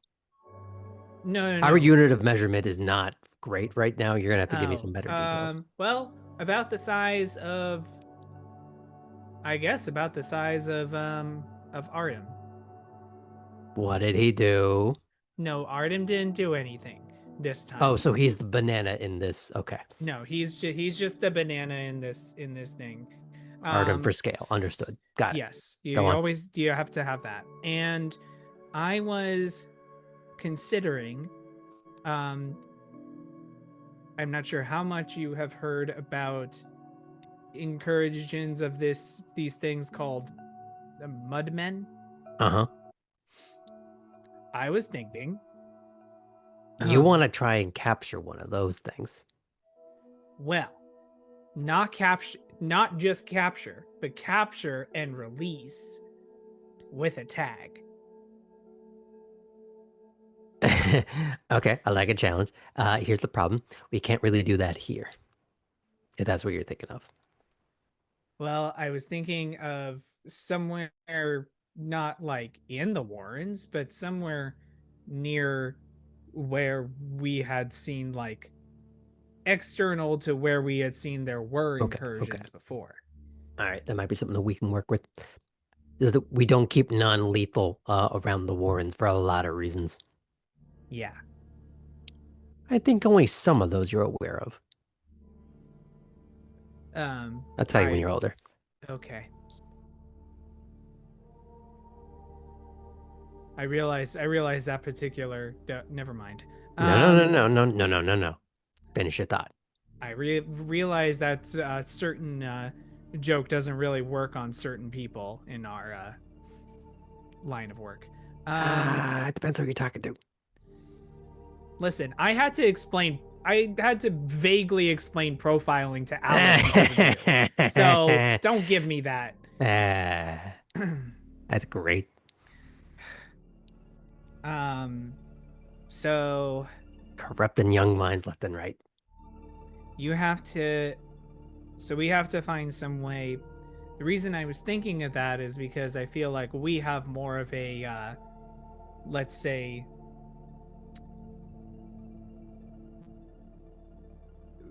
at least a little bit more of a tracking of where they invaded the underground. But if there could be other spots, maybe, if we were able to work with Gangrel in the swamp, but the swamp's kind of You their gotta area. think more lowest common denominator, right? Uh-huh. So the sewers, the Warrens, big place, right? Yeah. Big fucking place. But you got your bottlenecks, right? Yes. Your outtakes into the marshes. Because theoretically, that's where we found them. Yes. It's the kind of place where, in or out, that's what they gotta go through in most cases. And there's a few of them, obviously, but fewer of those than there are regular tunnels throughout the entire fucking city. True. Okay. So, the things I've heard about these mudmen is that they will, if they are caught in a trap, they will do anything to get out of it. So, what I'm thinking of, and this might be a little bit simple, which is kind of why I'm looking to you a little bit on this, is Are you calling me so, simple? no, I'm saying my idea is simple. You might be able to add more flair. Okay, we're on board. You're simple. Got it. The idea would be a really big pit. That way, at the very least, if they try to desperately climb out of it, kind of screwed in that way. The only complication is tagging it, which does require me maybe to get a little close depending on the Yeah, because I ain't doing it. stuff I can manufacture. Don't worry, I wouldn't want you to get your clean hands dirtied from all of this.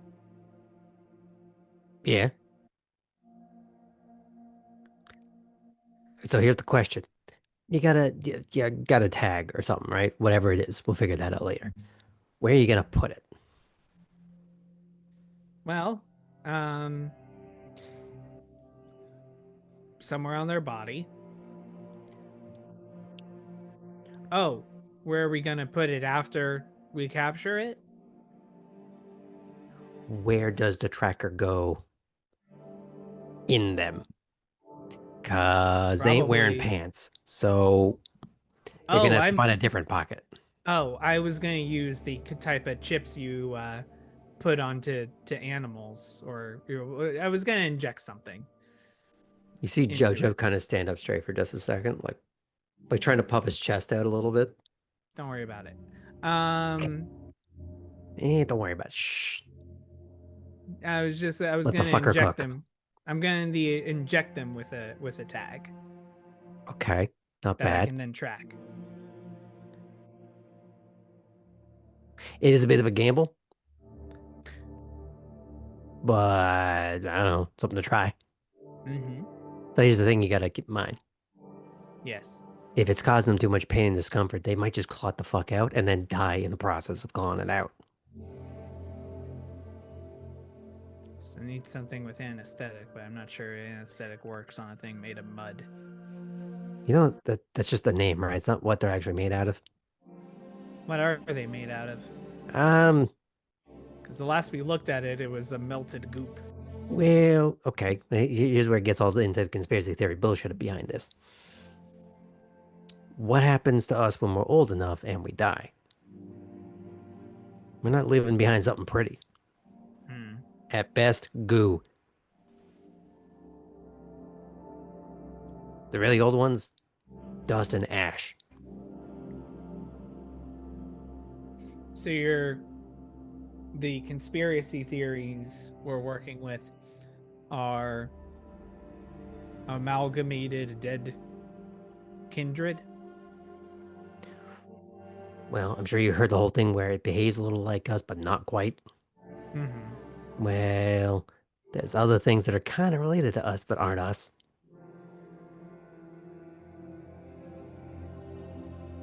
But they And kind of have some of the same problem. It feels newer to us. Okay, so you know what a ghoul is, right? Yes. Okay, so what happens to one of them when they finally die? I am actually not aware. Okay, depends on age. Uh-huh. If they're within their normal human lifespan when they finally kick it, whatever happens to a regular body. Maybe a little more sped up, but the usual stuff. But, a person that's 200 years past their expiration date suddenly goes out and gone? What happens? Time has a way of catching up. So that it fucks with the math a little bit. Makes it seem like maybe ghoulish, maybe a little bit us, maybe something else, something in between. And there are some things in between.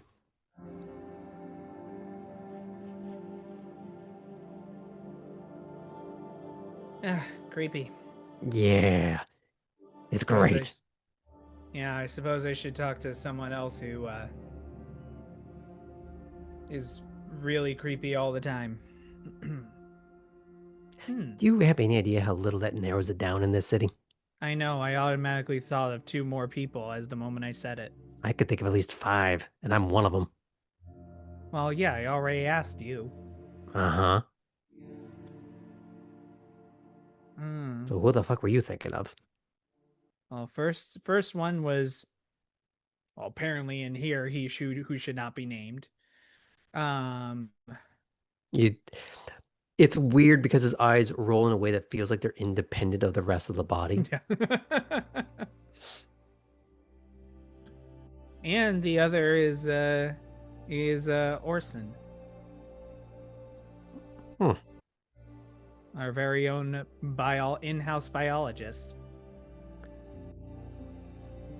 I mean, you could try. I mean, he's definitely got some weird shit in his little room, but Well, what I was thinking of is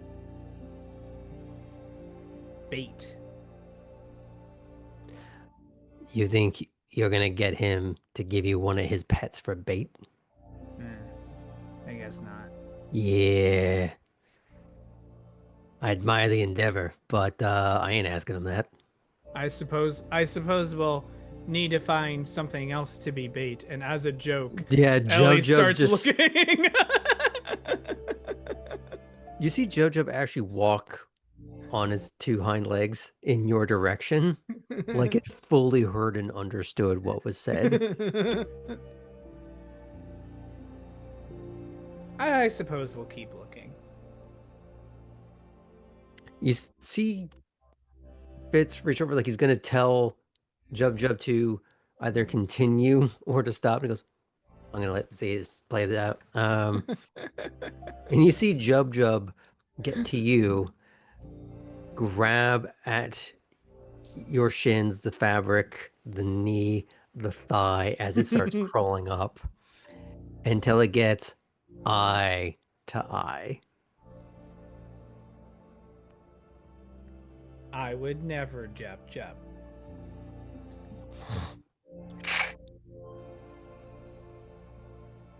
And shakily, because it is kind of just crawling on you, is trying to stand, and it just puts its little black paw on your face.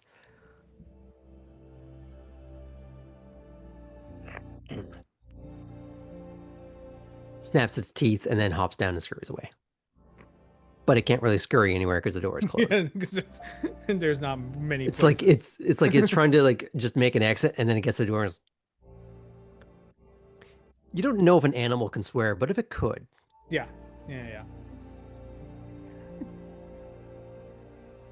Okay, so obviously I still need to get some other plans together, but I just wanted to run by you in case in your various activities you come up with ideas. In the meantime, I mean, most of can my start. plans are for like scamming people out of shit, not luring in a weird fuck ass monster. But at the same time, I do like to build traps, so we can meet halfway and we can see what we can conjure up. Yes. Well, we'll conjure something up, remove maybe 50% of the dynamite you've added in, and we'll be all set. Nah, dynamite is too unstable, too unpredictable. You go more for Semtex around here. Huh. Cordite, deck cord, you know, the usual. Right, the usual. Anyway, thanks for coming by and hearing me out, Fitz. Well, if you ever come up with any bit more, I'm gonna go find me some Amulex. And he just picks up Jub and puts him on the shoulder and just walks on out. Ellie will definitely. Don't look up Amulex, you'll end up on a list. I'm just saying it now. And Ellie will close the door. Mhm. Okay. And yeah, we'll start going with the other task. Okay. unless movie night's happening now. Well, we'll get to that in due time. Is that okay if I fade out from that a little bit? Fantastic. Poppy, Yes. how we doing? So good. So Mhm. good. Hopefully, I hope she doesn't wake up with any sort of hungover situation. She didn't go as hard as Chris did, though. No. Um, I think you're doing fine. Good. Okay, great. So after waking up, playing her chess move, texting Ellie back, she'll send a text to Heidi, Mhm. being like, When you wake up, there's already a text from her. oh, what to say? It's just saying it's just something I've been working on, and it's one of her sketches. Been sort of laid down on the floor so that she can get like the proper height and angle, so it's properly squared when she takes the photo. So it's actually framed, not just some like weird stretch skewed image. Mm-hmm. And it's something tastefully tawdry. Excellent. It's someone who is it's a bit of implied nudity of someone sort of like hugging a pillow, Cool. and the pillow's hiding all the excitement. Hmm. Poppy will get up, take her pajamas off, and then recreate the photo in the mirror and send her a picture of it. And then If say, you notice before you send it, yeah. if you look at the details of the figure, it looks like the hair is normally in pigtails but has been let down. Mm-hmm. And there are little notches on either side of the bridge of the nose of someone who wears glasses but is not wearing them in the picture. It's her. Okay, then maybe she won't recreate it because that would feel sacrilegious in a way. But Poppy will voice her delight at the picture in some way or other, and will ask if she would want to go check out a potential gallery venue that Poppy had looked up. Maybe tonight or tomorrow, depending on how long movie night is. I guess movie night might take a while. Movie night would be more towards the end of the Okay. evening. So you got So a bit yeah, of maybe time. early on in the evening. Okay. She'll ask if she wants to join her at the Better Than Sex dessert restaurant, which is a real thing. To see if she would be interested in putting some of her art on the walls of this very tastefully sensual restaurant. You get back just a series of exclamation question marks. She goes, yeah. I say, I'll be your manager. Let me do the talking. Just bring your portfolio and a cute dress. The purple one.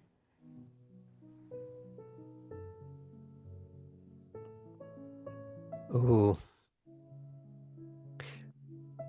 She's going to send you another picture, and it's the dress laid out across the bed, and her shadow is sort of filling the silhouette of it.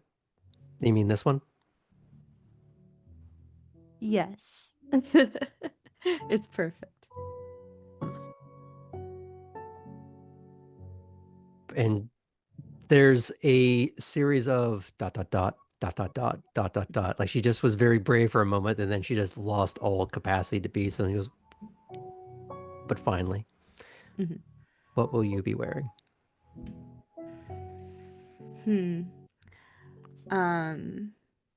Poppy will. Okay, now Poppy will take off all of her pajamas and pick out her. She has this like plaid kind of suit. It's like got skinny legs. It's like a pretty well formed suit. And so she'll pull that out with like a black lacy kind of camisole underneath it. So it does look like something a manager would wear, but specifically a manager that's like a little fashionable, a little with it. And It so might have a knife. who might have a knife, you never know. But she'll take a mirror selfie of it just in front of her, like very obviously naked body, and be like, this, as a response.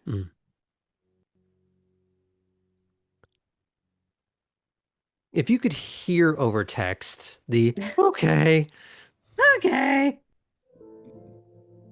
Amazing. Cool. And timing wise, you said I could do this like earlier in the evening. Okay, great. Perfect. To get the gifts that you picked up for Artem, you'd have to go to the shop, however, to pick that up. Okay. Because they weren't delivered to the house. Okay, great.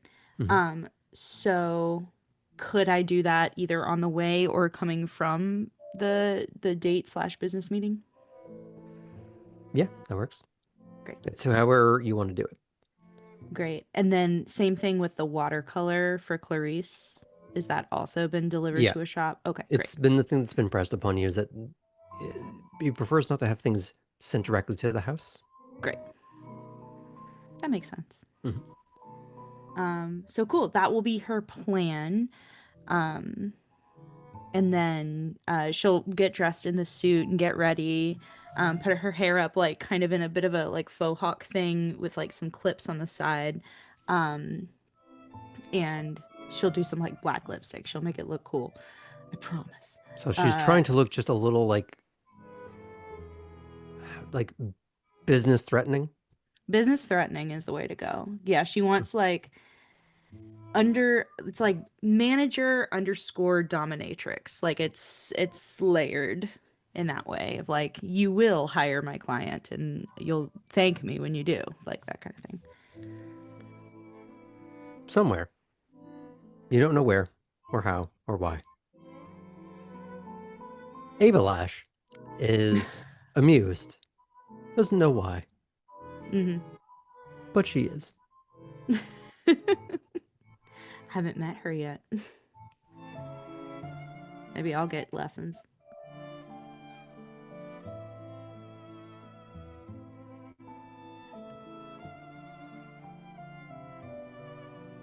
Okay. Do you meet her there? Do you meet her at the dorms? What would you like to do? I think she will meet her there. I think that makes more sense for this kind of setting so that they don't get distracted. Yeah, she'll meet her at the restaurant. Okay. Now, how to express what this place looks like on the outside. It's almost nondescript by design. There is the typical signage jutting out from the wall above the doors of a somewhat sort of beigey brownish facade with a light/laser also displaying the name of the venue on the sidewalk. So if you didn't see the signage, you would see that as you're walking over, which is something I've noticed for quite a few speakeasies. And as you meet up with her, she doesn't get out of her car until she sees you, which looks like an old, sort of modernized Volkswagen Bug. Cute. It looks like it's seen better days, but in a way that makes it look just a little more stylish. Maybe like a loved hand-me-down, or just something that she could get for relatively cheap.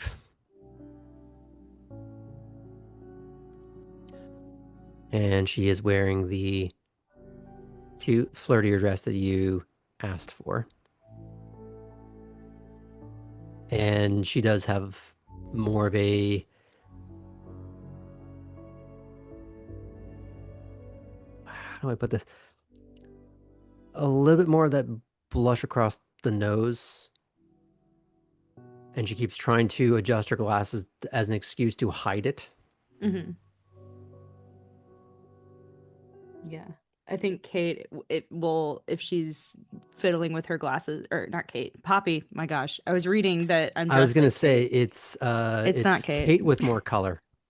Kate with more color, but also make it punk. Like we're thinking Vivian Westwood. That's the vibe. But Poppy will grab, lightly grab Mhm. her hand and hold it down and kind of whisper in her ear, just let me lead.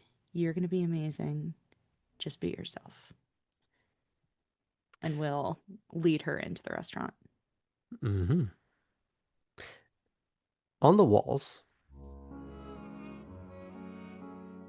there's a fair amount of faux gold gilding across the ceiling. There's that sort of maybe spray painted crown molding and paneling and framing of other pieces of art that adorn the wall of varying degrees of suggestive, lurid tawdriness that would fit in well with her portfolio.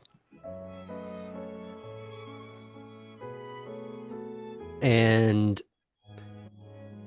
you do have to drag her a little bit because she does sort of stop and stares at one of the pieces.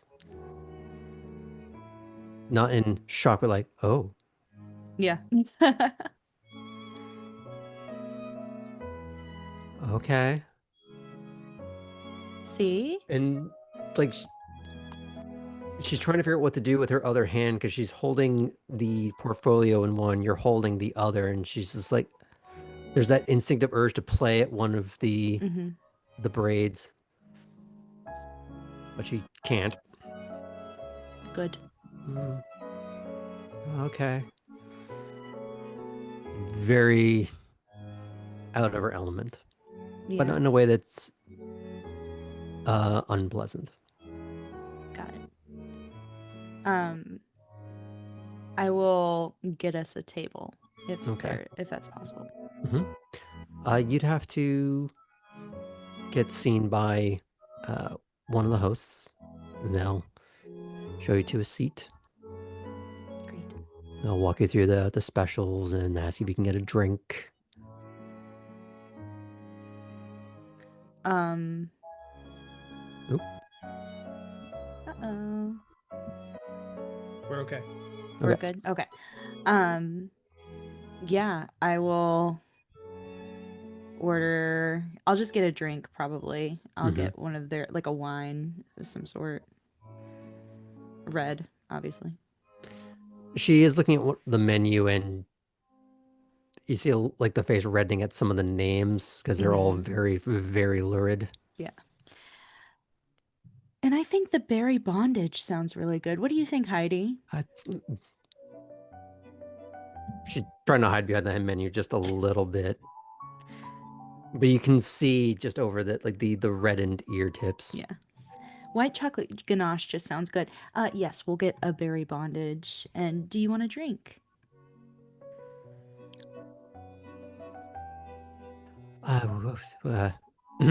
Whatever she said. Great. Well, 2 glasses of the Pinot Noir and the berry bondage. And she's just a little bit giddy, a little bit nervous. And she's just letting her eyes roam over the place now that she doesn't have the awkward interaction of being asked for what she would like to drink or eat in a place that all the names of everything is suggestive. Yeah. So, now this may have been me just jumping out on a limb, but do you think you would want to have your art in this kind of place? I feel like people would already be primed to want to buy it. I mean, I'm sure these are all like professional. And so are you. And you went to school for it. That means professional in my mind. I'm still in school for it. Well, I mean, I'm sure some of these folks are also still in school for it. You never know what your classmates draw. It's always the shy some of them I ones. do. Well, yeah, some of them you do, I'm sure. Furry art pays good bills, though, Heidi, I will say. I know.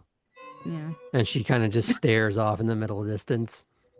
And if you've sold it, that means you're professional, so. But yeah, I feel like if I could maybe get an audience with, I don't know, whoever's on staff tonight, maybe have them come over, take a look at your portfolio if you're feeling up to it.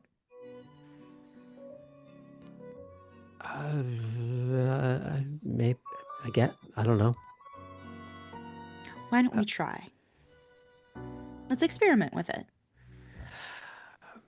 Pretend you are a professional, just for this evening.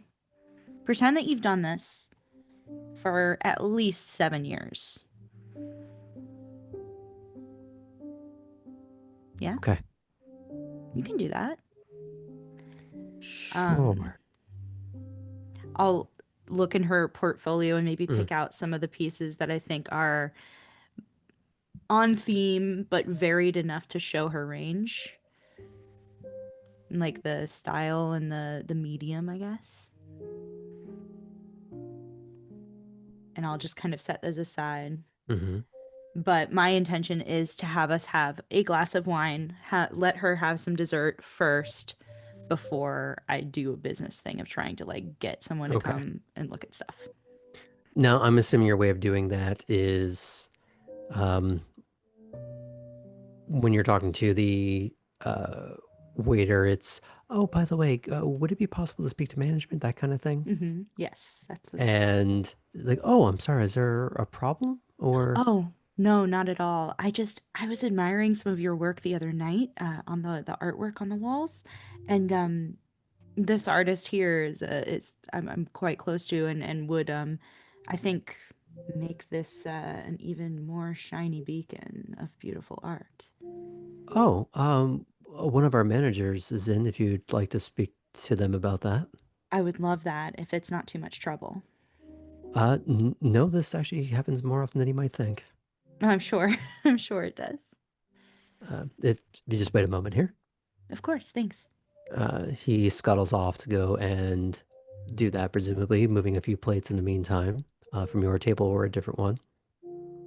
And eventually, you do see a gentleman in a more modern, stylish cut suit, but less I went to business school and more like I'm going to go to a gallery opening.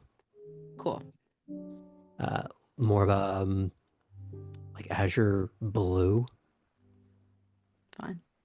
With I'll say a black shirt, black tie. Classy. Very classy. Yes. Yes, I understand you have some interest in putting some art on display. Yes, I would love to introduce what is Heidi's last name? You know, I'd have to go look through a lot of other All right. notes to find that. It's Heidi, insert last name here. She is an incredible artist and well, I mean, Heidi, how would you describe your work?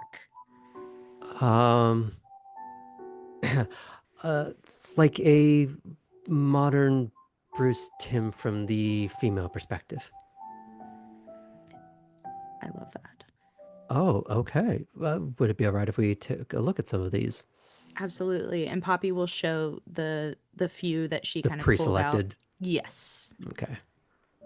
And he does take, like, he pulls up a seat to the table. He's not trying to pull you to a back room. It's having a open conversation here and now. Oh. And he seems to be like flipping through and looking at them, and it's more appreciative than leering. Great. And he sign. seems to look at a few of the pieces on the wall as if trying to compare. It's like, oh, that's rather in line with the type of thing we tend to put here and at some of the other locations that we have open. Are you looking to sell these, or what's the arrangement you're looking for? I believe we are looking to sell these art pieces. I think that's what we talked about. How do we? So the thing that you were going for originally was for part of her program at school is she just needs to Mhm. have a gallery showing somewhere, Oh, okay. like at a Okay. local business or something. Selling was never part of the Okay. requirement, but nobody ever said that you couldn't. Great. Okay. So let me bring that back. Mhm.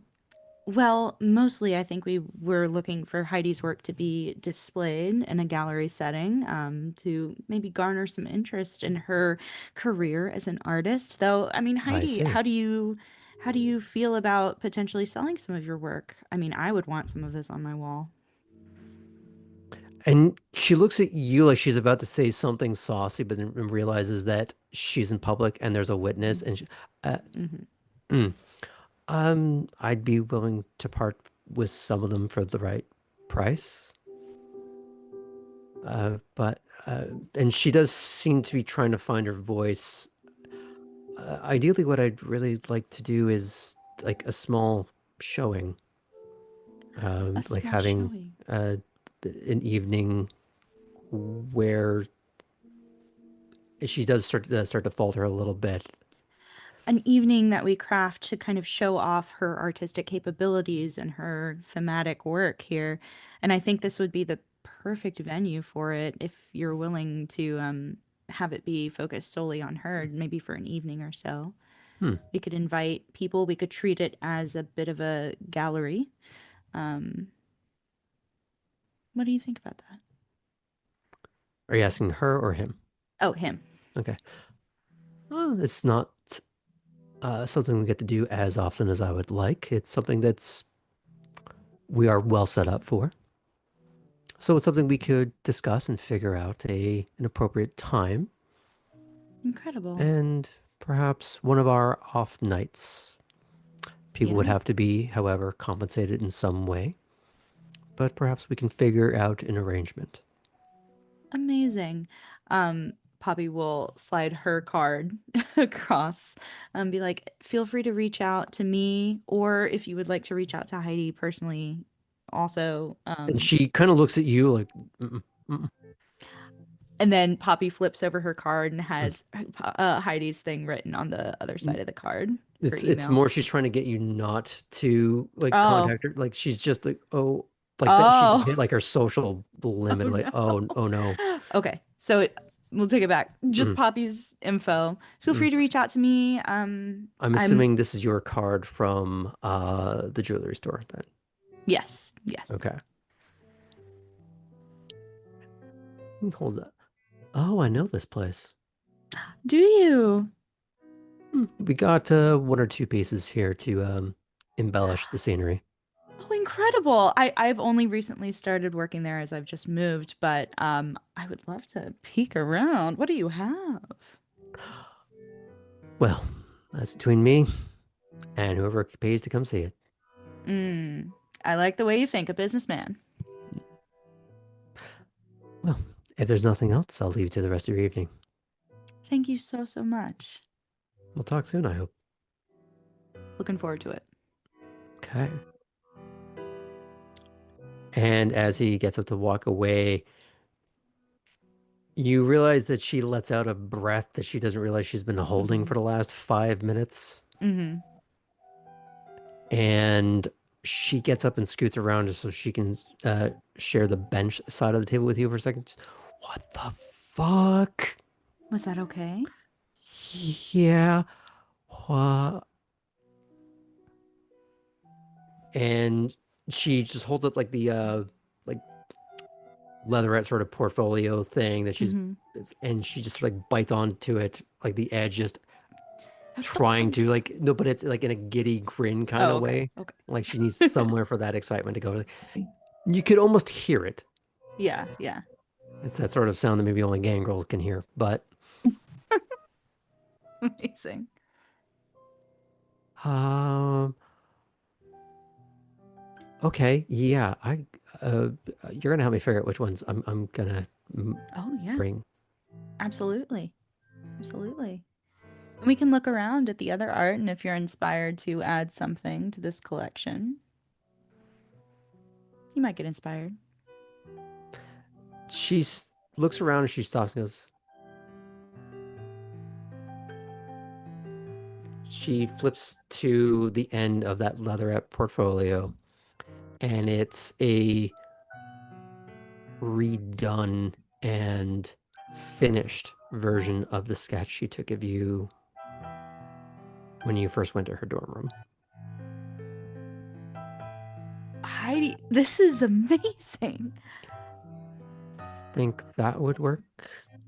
I think it would. I think it absolutely. I mean, I'm of course I'm terribly biased in this situation, but yes, I think that would be absolutely amazing.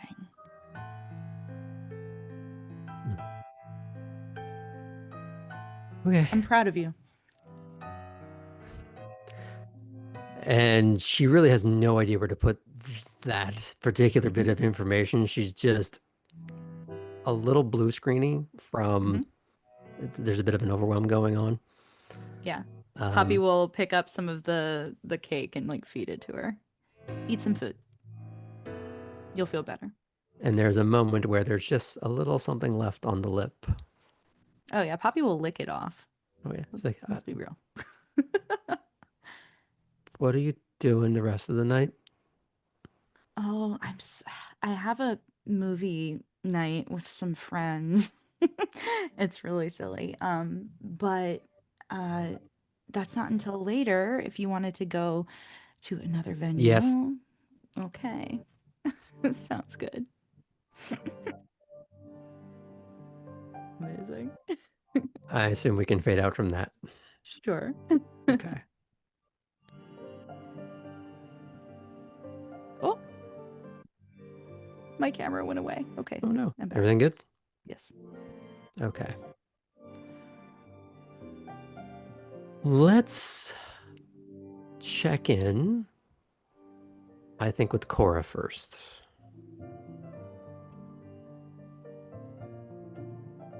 How are you starting your...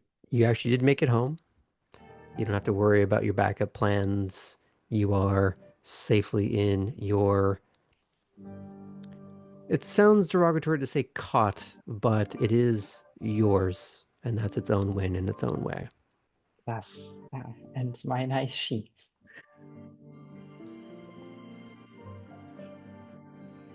So yes, I'll rise from that stretch.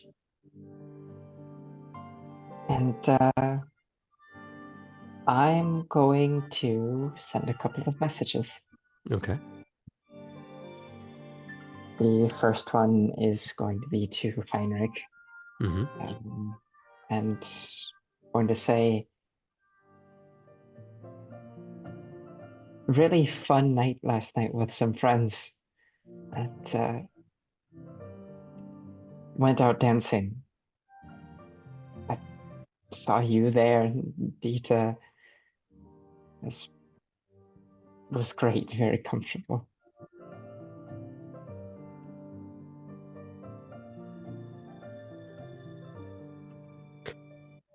It takes a few minutes. It seems like there's the dot, dot, dot, and then it stops. And then about another 5 minutes goes by. And you've caught this behavior from him before. It's usually he's working. And it's for him the tail end, so... Oh. I'm glad you're having a good time.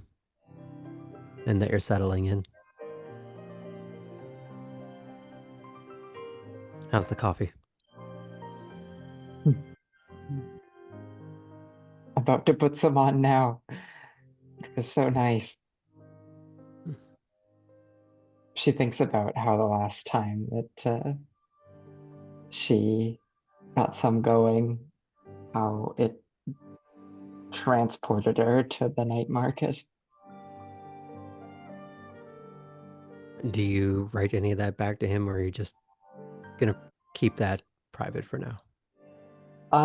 Well, the last time that we spoke, Okay. I did say that it did that. So, perhaps, is there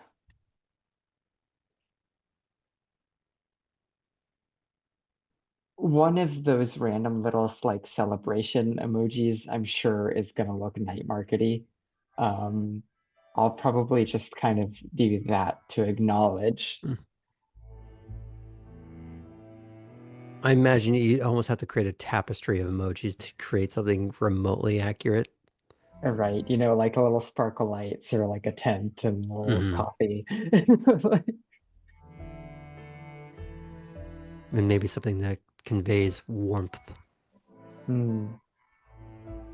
It would be funny to just use the little there is that heat up emoji for that's used on like it's the same symbol you see on some appliances and vehicles. Mhm. Okay. People Yeah. jokingly call it like the ramen emoji. 'Cause it's like that little circle with like the little I think wishy it also lines. used to be called the bacon emoji. Yes. Okay. Doesn't say much else to that. He's probably trying to settle in for the end of his evening. But he does send a picture. It's not dated the same evening, but it's a more recent shot of that same night market from a different perspective.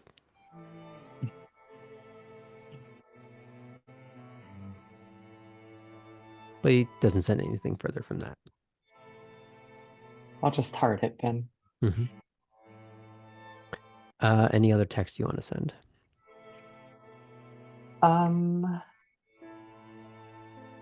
Yes.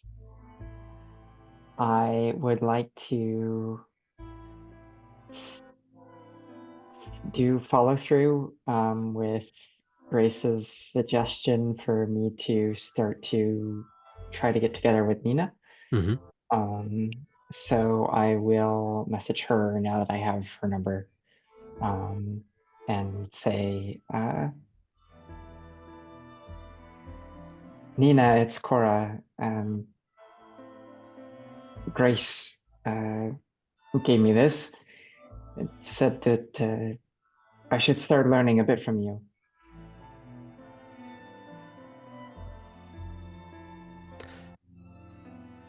Your phone rings almost instantly.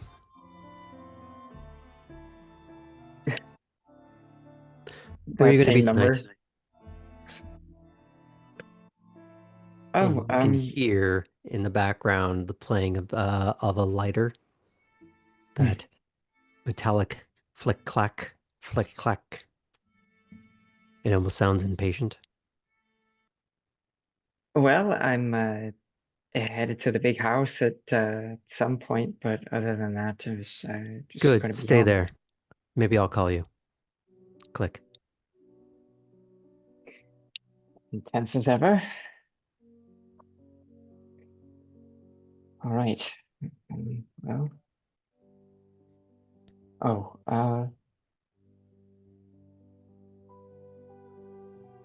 she may be busy, but I'm gonna send a quick message to Kate too. Okay. And just say, Kate, if you have a chance, it's my turn with you as I'm going around following everyone. Now that I've had some outings with Poppy and Artem and Chris. So if you have a chance, it'd be great.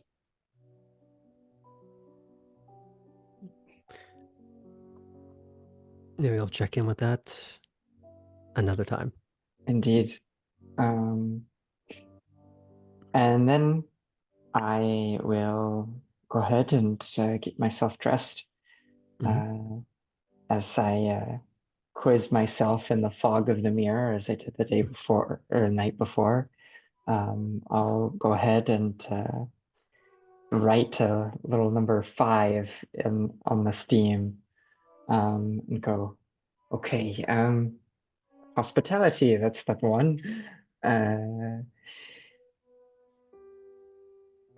Well, you have to present yourself. Funny, since I didn't do that the first time. When you go somewhere new. And For a moment, your back feels brick against it.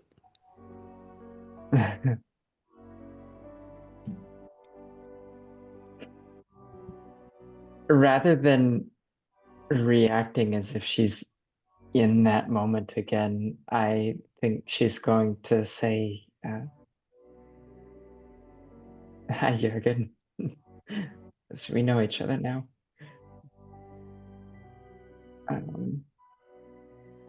And then she is going to go. Where was I with this one? And without acceptance, you're nothing really. So that's important too. Do I have it all? I'm getting closer. And then she'll go pick up her suit. Okay. Would there be any other errands she's going to try and run before she does that? Well,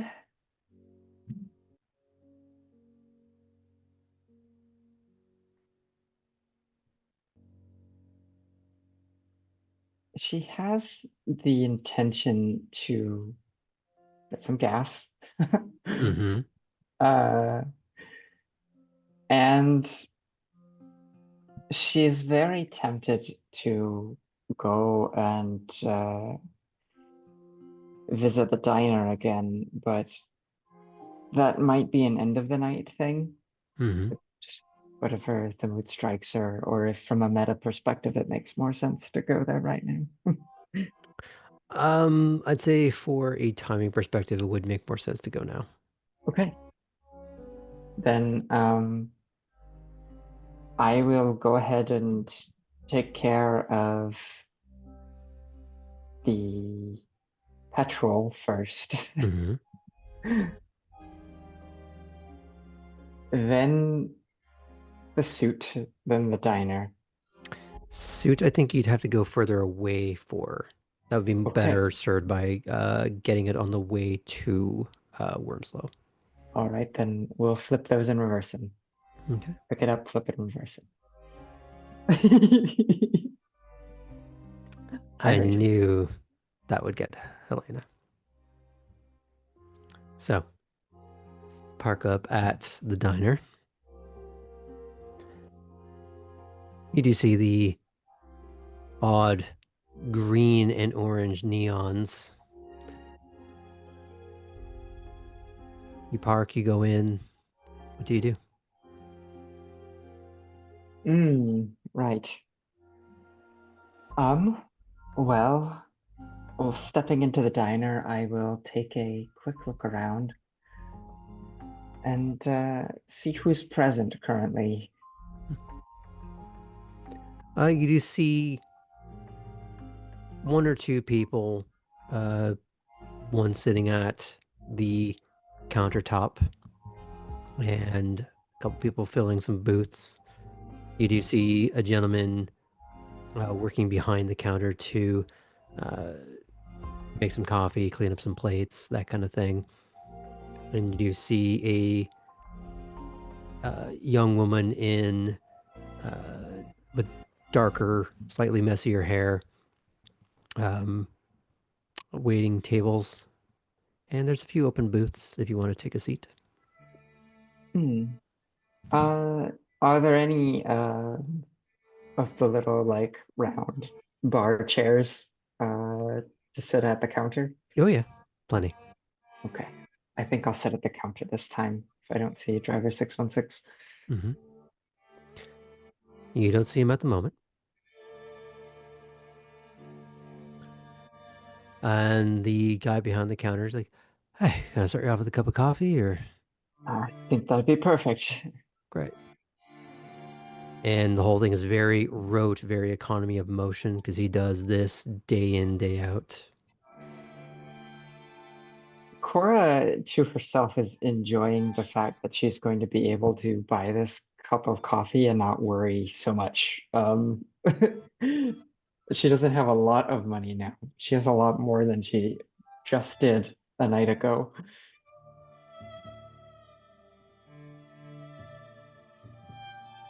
Okay. Do you need to see a menu or is this just coffee? I think it's just coffee tonight. Okay. Let me know if you need a refill. And he's gonna doing his rounds and filling up other coffees or just cleaning house.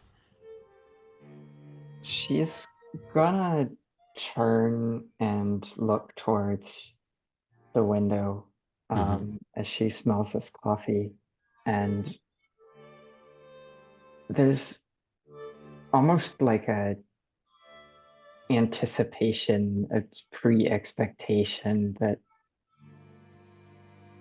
she'll see something different than the city that she should be seeing. Mm. A tension there, not that she wants it, but she's here to face it.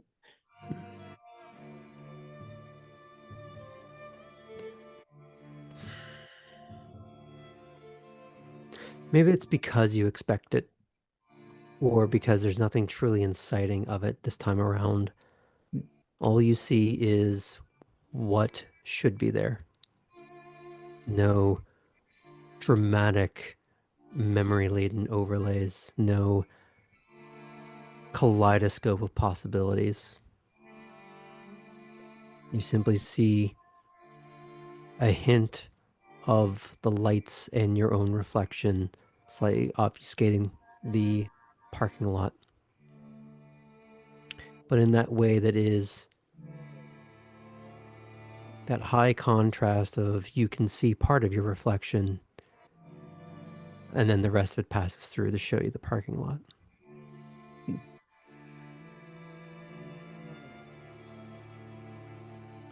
And as you are in this little reverie, Roxanne, the waitress from before, walks by. Oh, hey. You good this time, or gonna stay away from the burger? Yeah, I think I am going to stay away from the burger this time. I made that much of an impression. It's pretty boring here. Things like that kind of just stick in the mind. So, I meant to ask, you were studying something, right? You never asked what it was. I was. Is there anything else I can get for you, or? No, I think just the coffee for now. Yeah. And she's gonna step away to check, make her rounds to the other booths.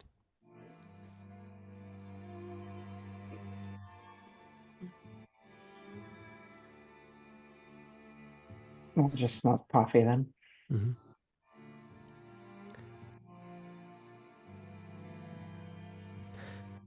Do you waft the coffee under your nose, or?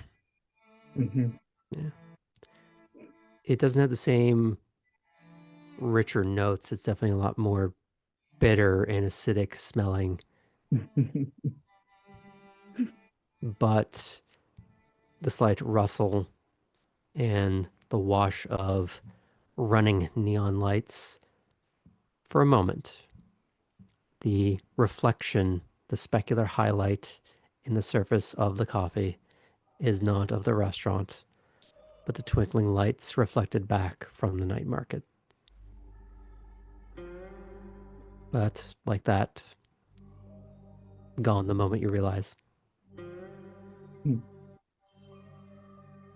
Cora smiles at this brief reflection, and then noting the acidic scent to this current cup, not like what she can make at home. She'll say, well, at least it's as advertised, and try to let herself take a small sip.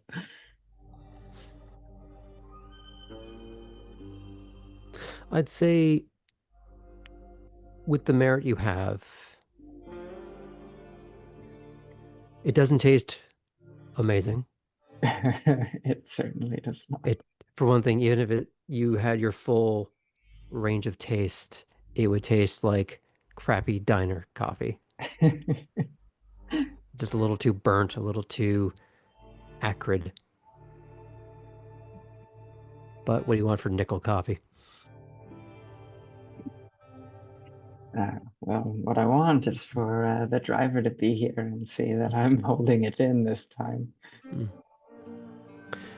See, it's that funny thing where life's greatest irony is that when you are holding it together, there's no one there to see it. Mhm. But they are hyper present whenever the opposite is true.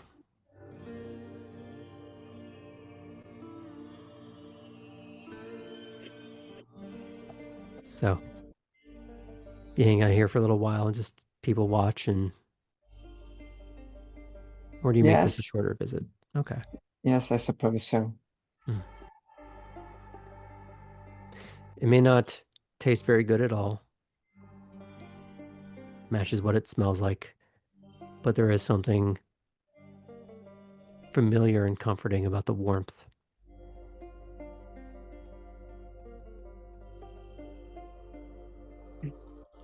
Is that okay if we fade out from there? Sure. Okay. Last but not least, and appropriate because you tend to wake up later than everyone else, both in and out of character. So, you wake up in your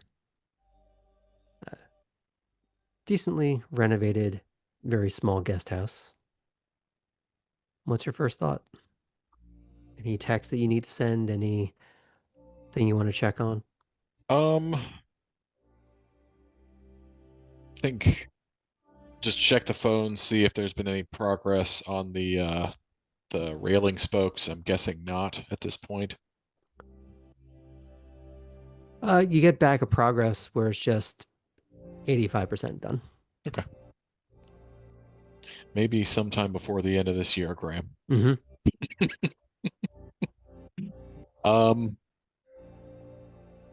So aside from that, I think what's on his mind right now is to ask Alden a couple of things. Mm-hmm. So not too much on the phone, but we're gonna do our damnedest. We do have a tough time getting up, but do our damnedest to get up as quick as possible and walk out, see if the big guy is in. You do see him occupying the rocking chair that is not rocking on the front porch. He's holding well, you know him to be either having a nice cup of coffee or a cup of tea that he's Is he never reading? drinking from. He's not. He's just sort of staring out across his domain and the water, while his other hand is scratching the top of Orion's head.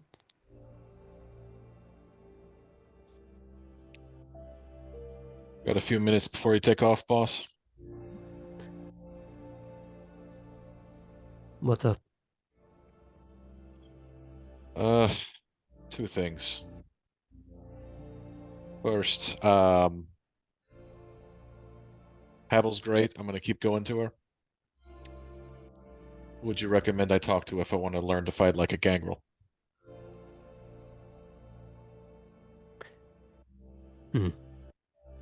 Me? You got time?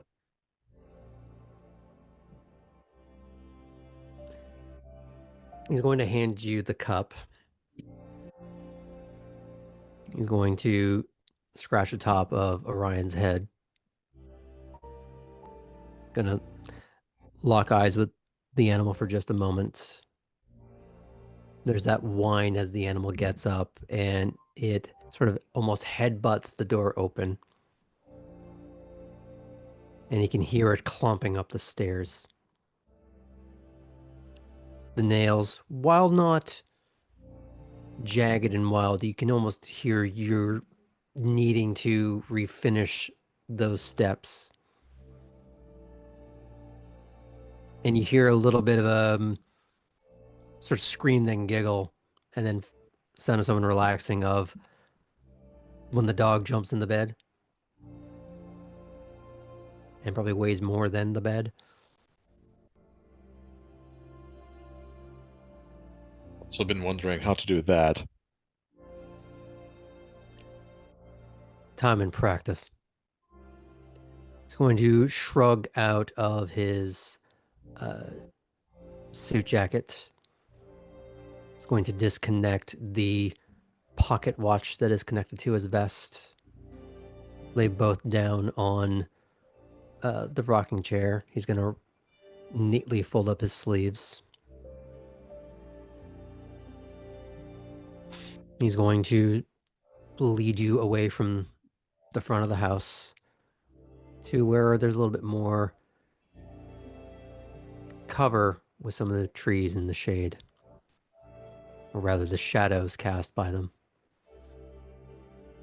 where you can see that glowing of his eyes much more acutely.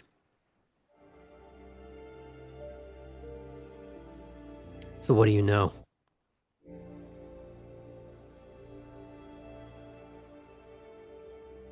Mostly what I knew. Don't tell me, show me. Okay. So I guess I see you, Helena.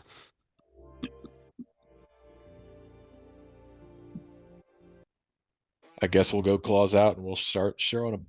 Okay, well, mark off the blood for it. Yep.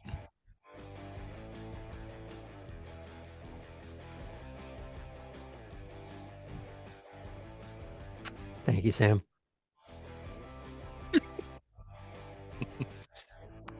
Before you even have the claws out, he's already rushing towards you and grabbing your chest with unclawed hands. And there is this... How do I put this? There would be a moment, like in a car crash, of sky road, sky ditch. Except it's the darkness of the ground below you, the pinpricks of the light of stars above,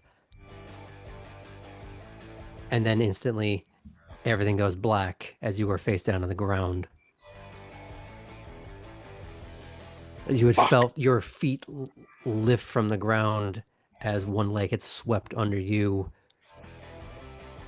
as almost more of a matter of course that was unnecessary, but just aided leverage to help with the centrifugal force of your massive frame vacating the ground only to be returned to it at additional velocity. You feel the ground give way around you, as if there is an imprint being formed and he's just pushing you down, as the other hand comes up and now its claws clasping much like this, as if showing you at any moment this is over, more than it already is.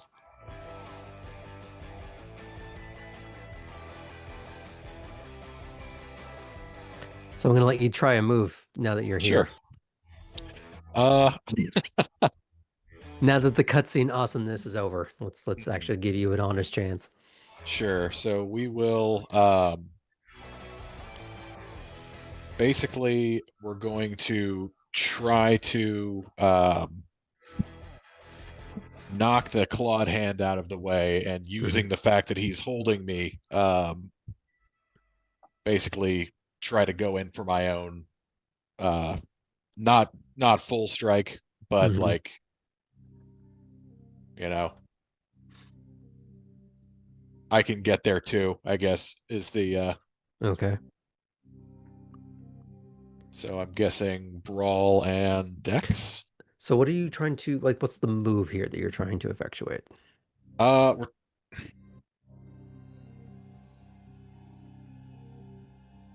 I guess basically I'm going to try and break the hold and put myself in a position to make my own, not strike, but like threat of a strike. Okay. So I'm going to have you do strength and Okay. brawl to break the hold he has. Mhm. So this will be at... I'm not going to make this ridiculous. It's going to be a 7. Okay. Happening again. Okay. Hey. Kidding me.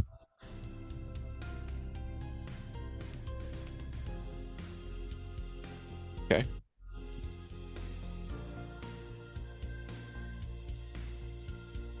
That's 7. Okay, I've got 2 successes. They are both 10s, so we're gonna Okay. try popping them.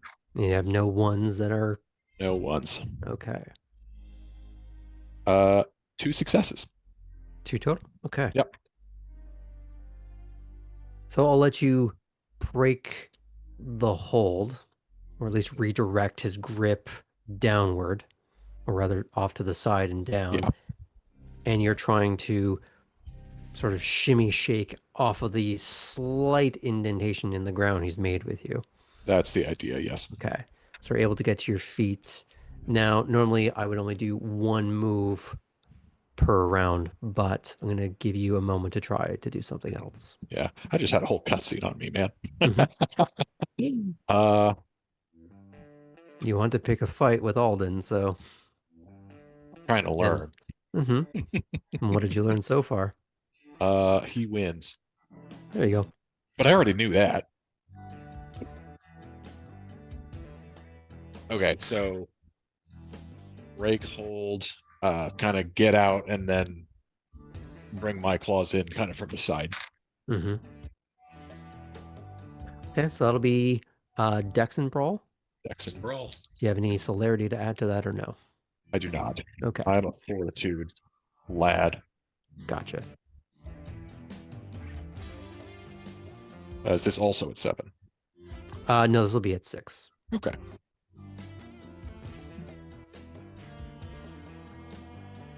Okay. That would be 3. 3. Okay. I'm gonna have you roll damage. Okay. So it's going to be So the intention was not to do damage. The intention Mhm. was to do what he did to me, which you just is want to connect. Yeah, right. Okay. So you feel your claws then scrape the vest and the shirt. Ooh. Now, but here's the thing we're going to try. I want you to roll damage anyways. Okay. I just want to go and remember. Barrel claws is strength +1, so that's 5. At 6. Yep. Okay. Hey. 1, 2, 3. 3. Okay.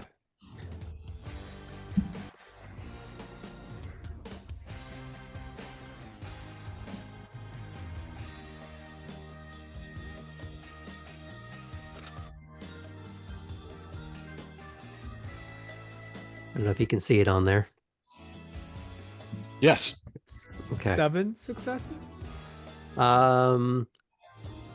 That's without rolling the 2 10s, Rude. which we'll do anyways, just for funsies. So we're just going to leave that at 7 successes. So you managed to scrape through the suit, but then it feels like you were trying to scrape your bare fingernails against stone. And they glance off in a way that makes you think that if you were to strike a sword against stone in a movie and it should spark, and it doesn't. Looks down at you.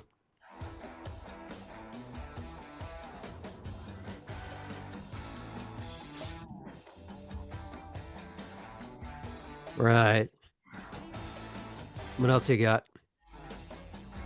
And he's going to just grab you by, well, I guess not lapels, because this is more like your muscle shirt at this point.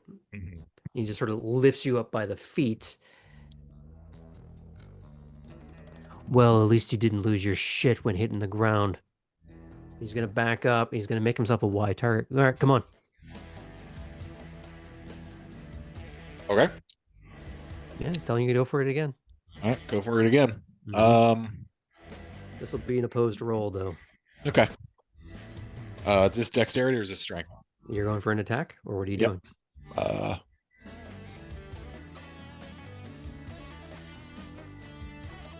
I guess this will be more of a like.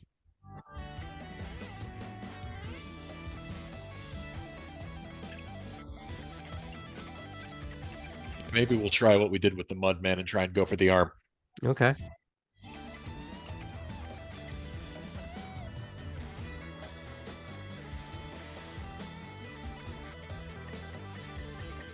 That'd be 7? 7 successes, or No, sorry. Am I rolling 4 7s? you're rolling for just sixes? DC 6. Okay.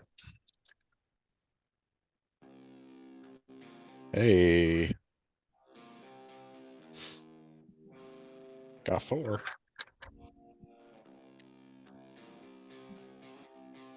Oh. Yep. All right, we got 4. Okay.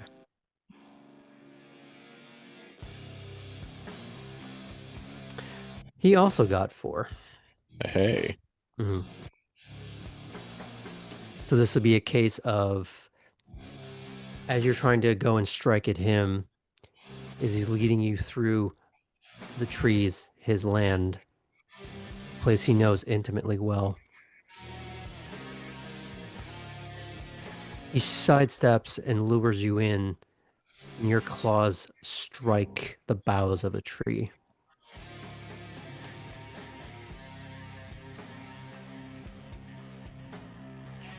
Now he's going to do something. Incredibly rude of him. Mm-hmm.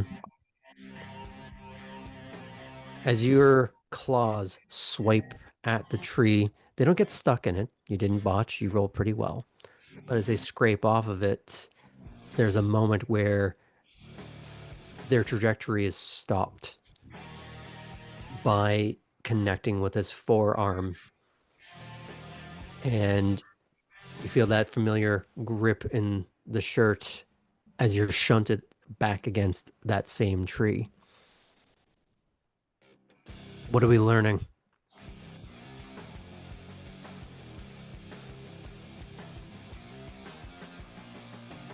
That you're tough as shit. Wrong takeaway.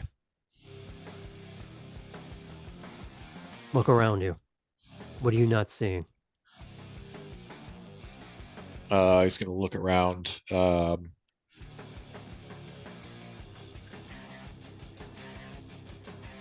gonna give you- Terrain where I can have my advantages and where I'm not at an advantage.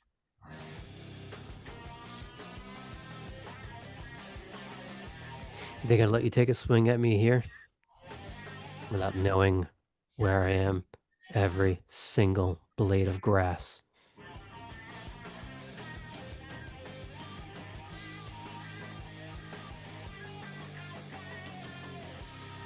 What is around you that you can use right now?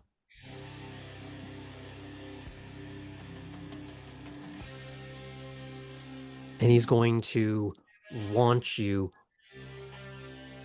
in a way that almost sends you tripping over his foot, but more into the brush around you. I'm going to have you roll survival and wits. Okay. And it's going to be at a 7 because it's in the dark. You're unfamiliar. It's a heightened moment. Survival and wits. Okay.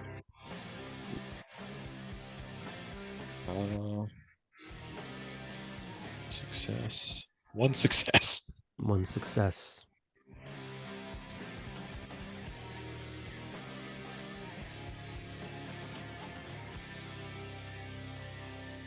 I'm going to ask everyone here a question.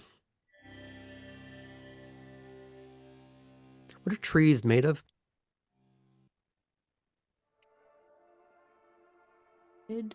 Wood. And Okay. bark. There's bark. Yeah, that's at the outside. Follow-up question. Thanks. What are steaks made out of? Ah. Wood. There's a lot of errant debris that collects on the floor of a forest, especially in a place that is regularly hit by storms. Nature provides you a bevy of steaks. And I don't mean of the salivating sort. You have a sharp implement to choose from. The question is, do you use it? Yeah, let's do it. Okay.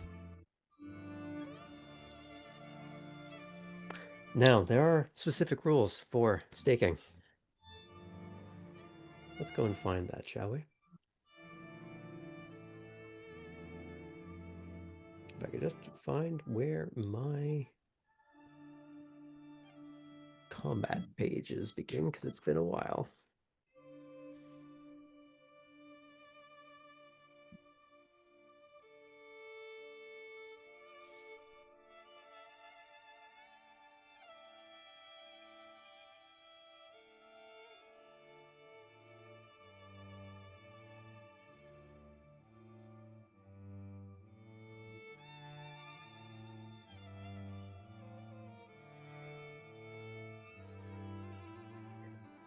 So you're going to go with Dex and Melee. Dex and Melee. melee. Okay. Do you have Melee? I don't. Okay, this is going to be harder then. This is going to be out of Sounds good. 7. Or rather, it's going to be worse than that. Because you were trying to go for a specific point on the body. Are you actually aiming for the heart? You know what? Alden doesn't seem to like half measures, so yes. Smart man. Let me find that correctly, because this is going to be at a difficulty of 9. Sick. Okay, because it's a very small target. I'd like to use willpower. You can use willpower. I'm using willpower. Good man.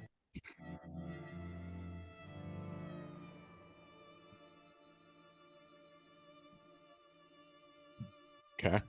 Mm-hmm. Out of 9. Would you look at that? Well, I got 1 success. Hmm. And I didn't botch. Good man. So you're gonna roll damage for me. Sick.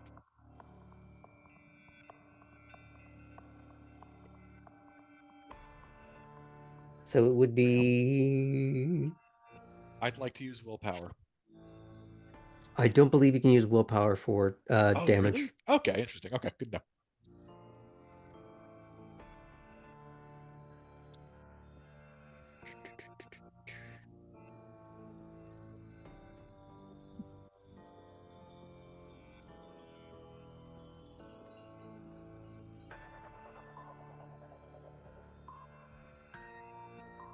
Okay, so it's going to be strength plus 1, or rather in this case, 2. Okay. So it's 2 additional because of where you're striking. Okay. Rolling for 9s again, or no? It would be just a difficulty of 6. Okay. For your. Sorry, 1 second. I need to actually go and find this correct because I lost the table. There are so many.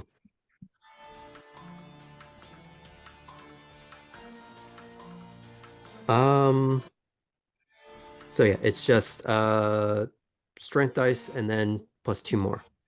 Okay, so I've got 4 and one of them's a 10. Okay. So explode that. 9. So 5. 5.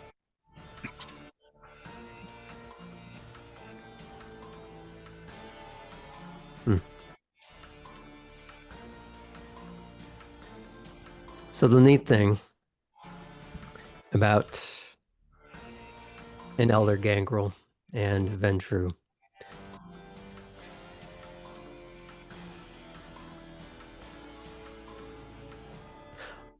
unlike Max, you don't have to find this out seconds before the end. The stake, the impromptu implement that you found on the ground, shatters into a succession of matchsticks on impact in slow motion to the point where what ends up hitting him at the end is not the stake, but the underside of your fist.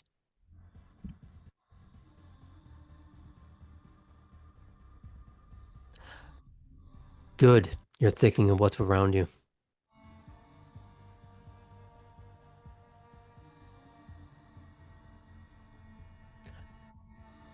Were I your age, that might have worked.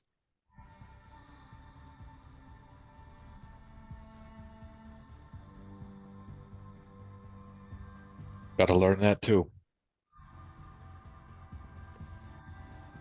Like most things, time.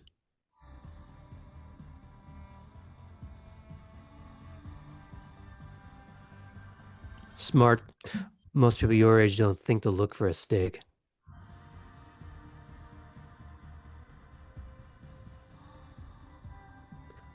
One idiot just saw a branch to swing at me. Didn't see it for what its actual potential was. Who was that? A dead man.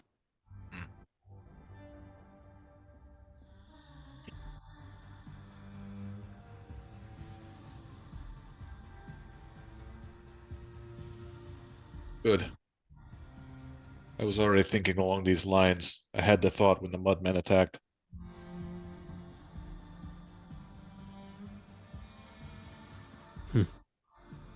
Advice.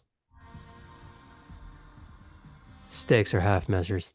Go for the kill.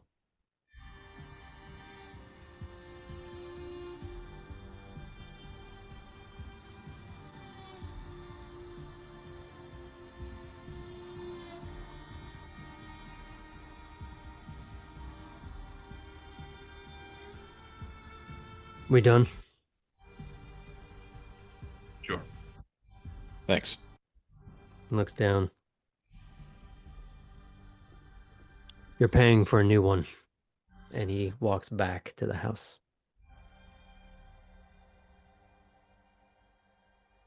Glad they all take money. And I think that's a good time to fade out for the evening. Join us tomorrow night for our Age of Innovation. And we'll see you again next week. Take care, everyone.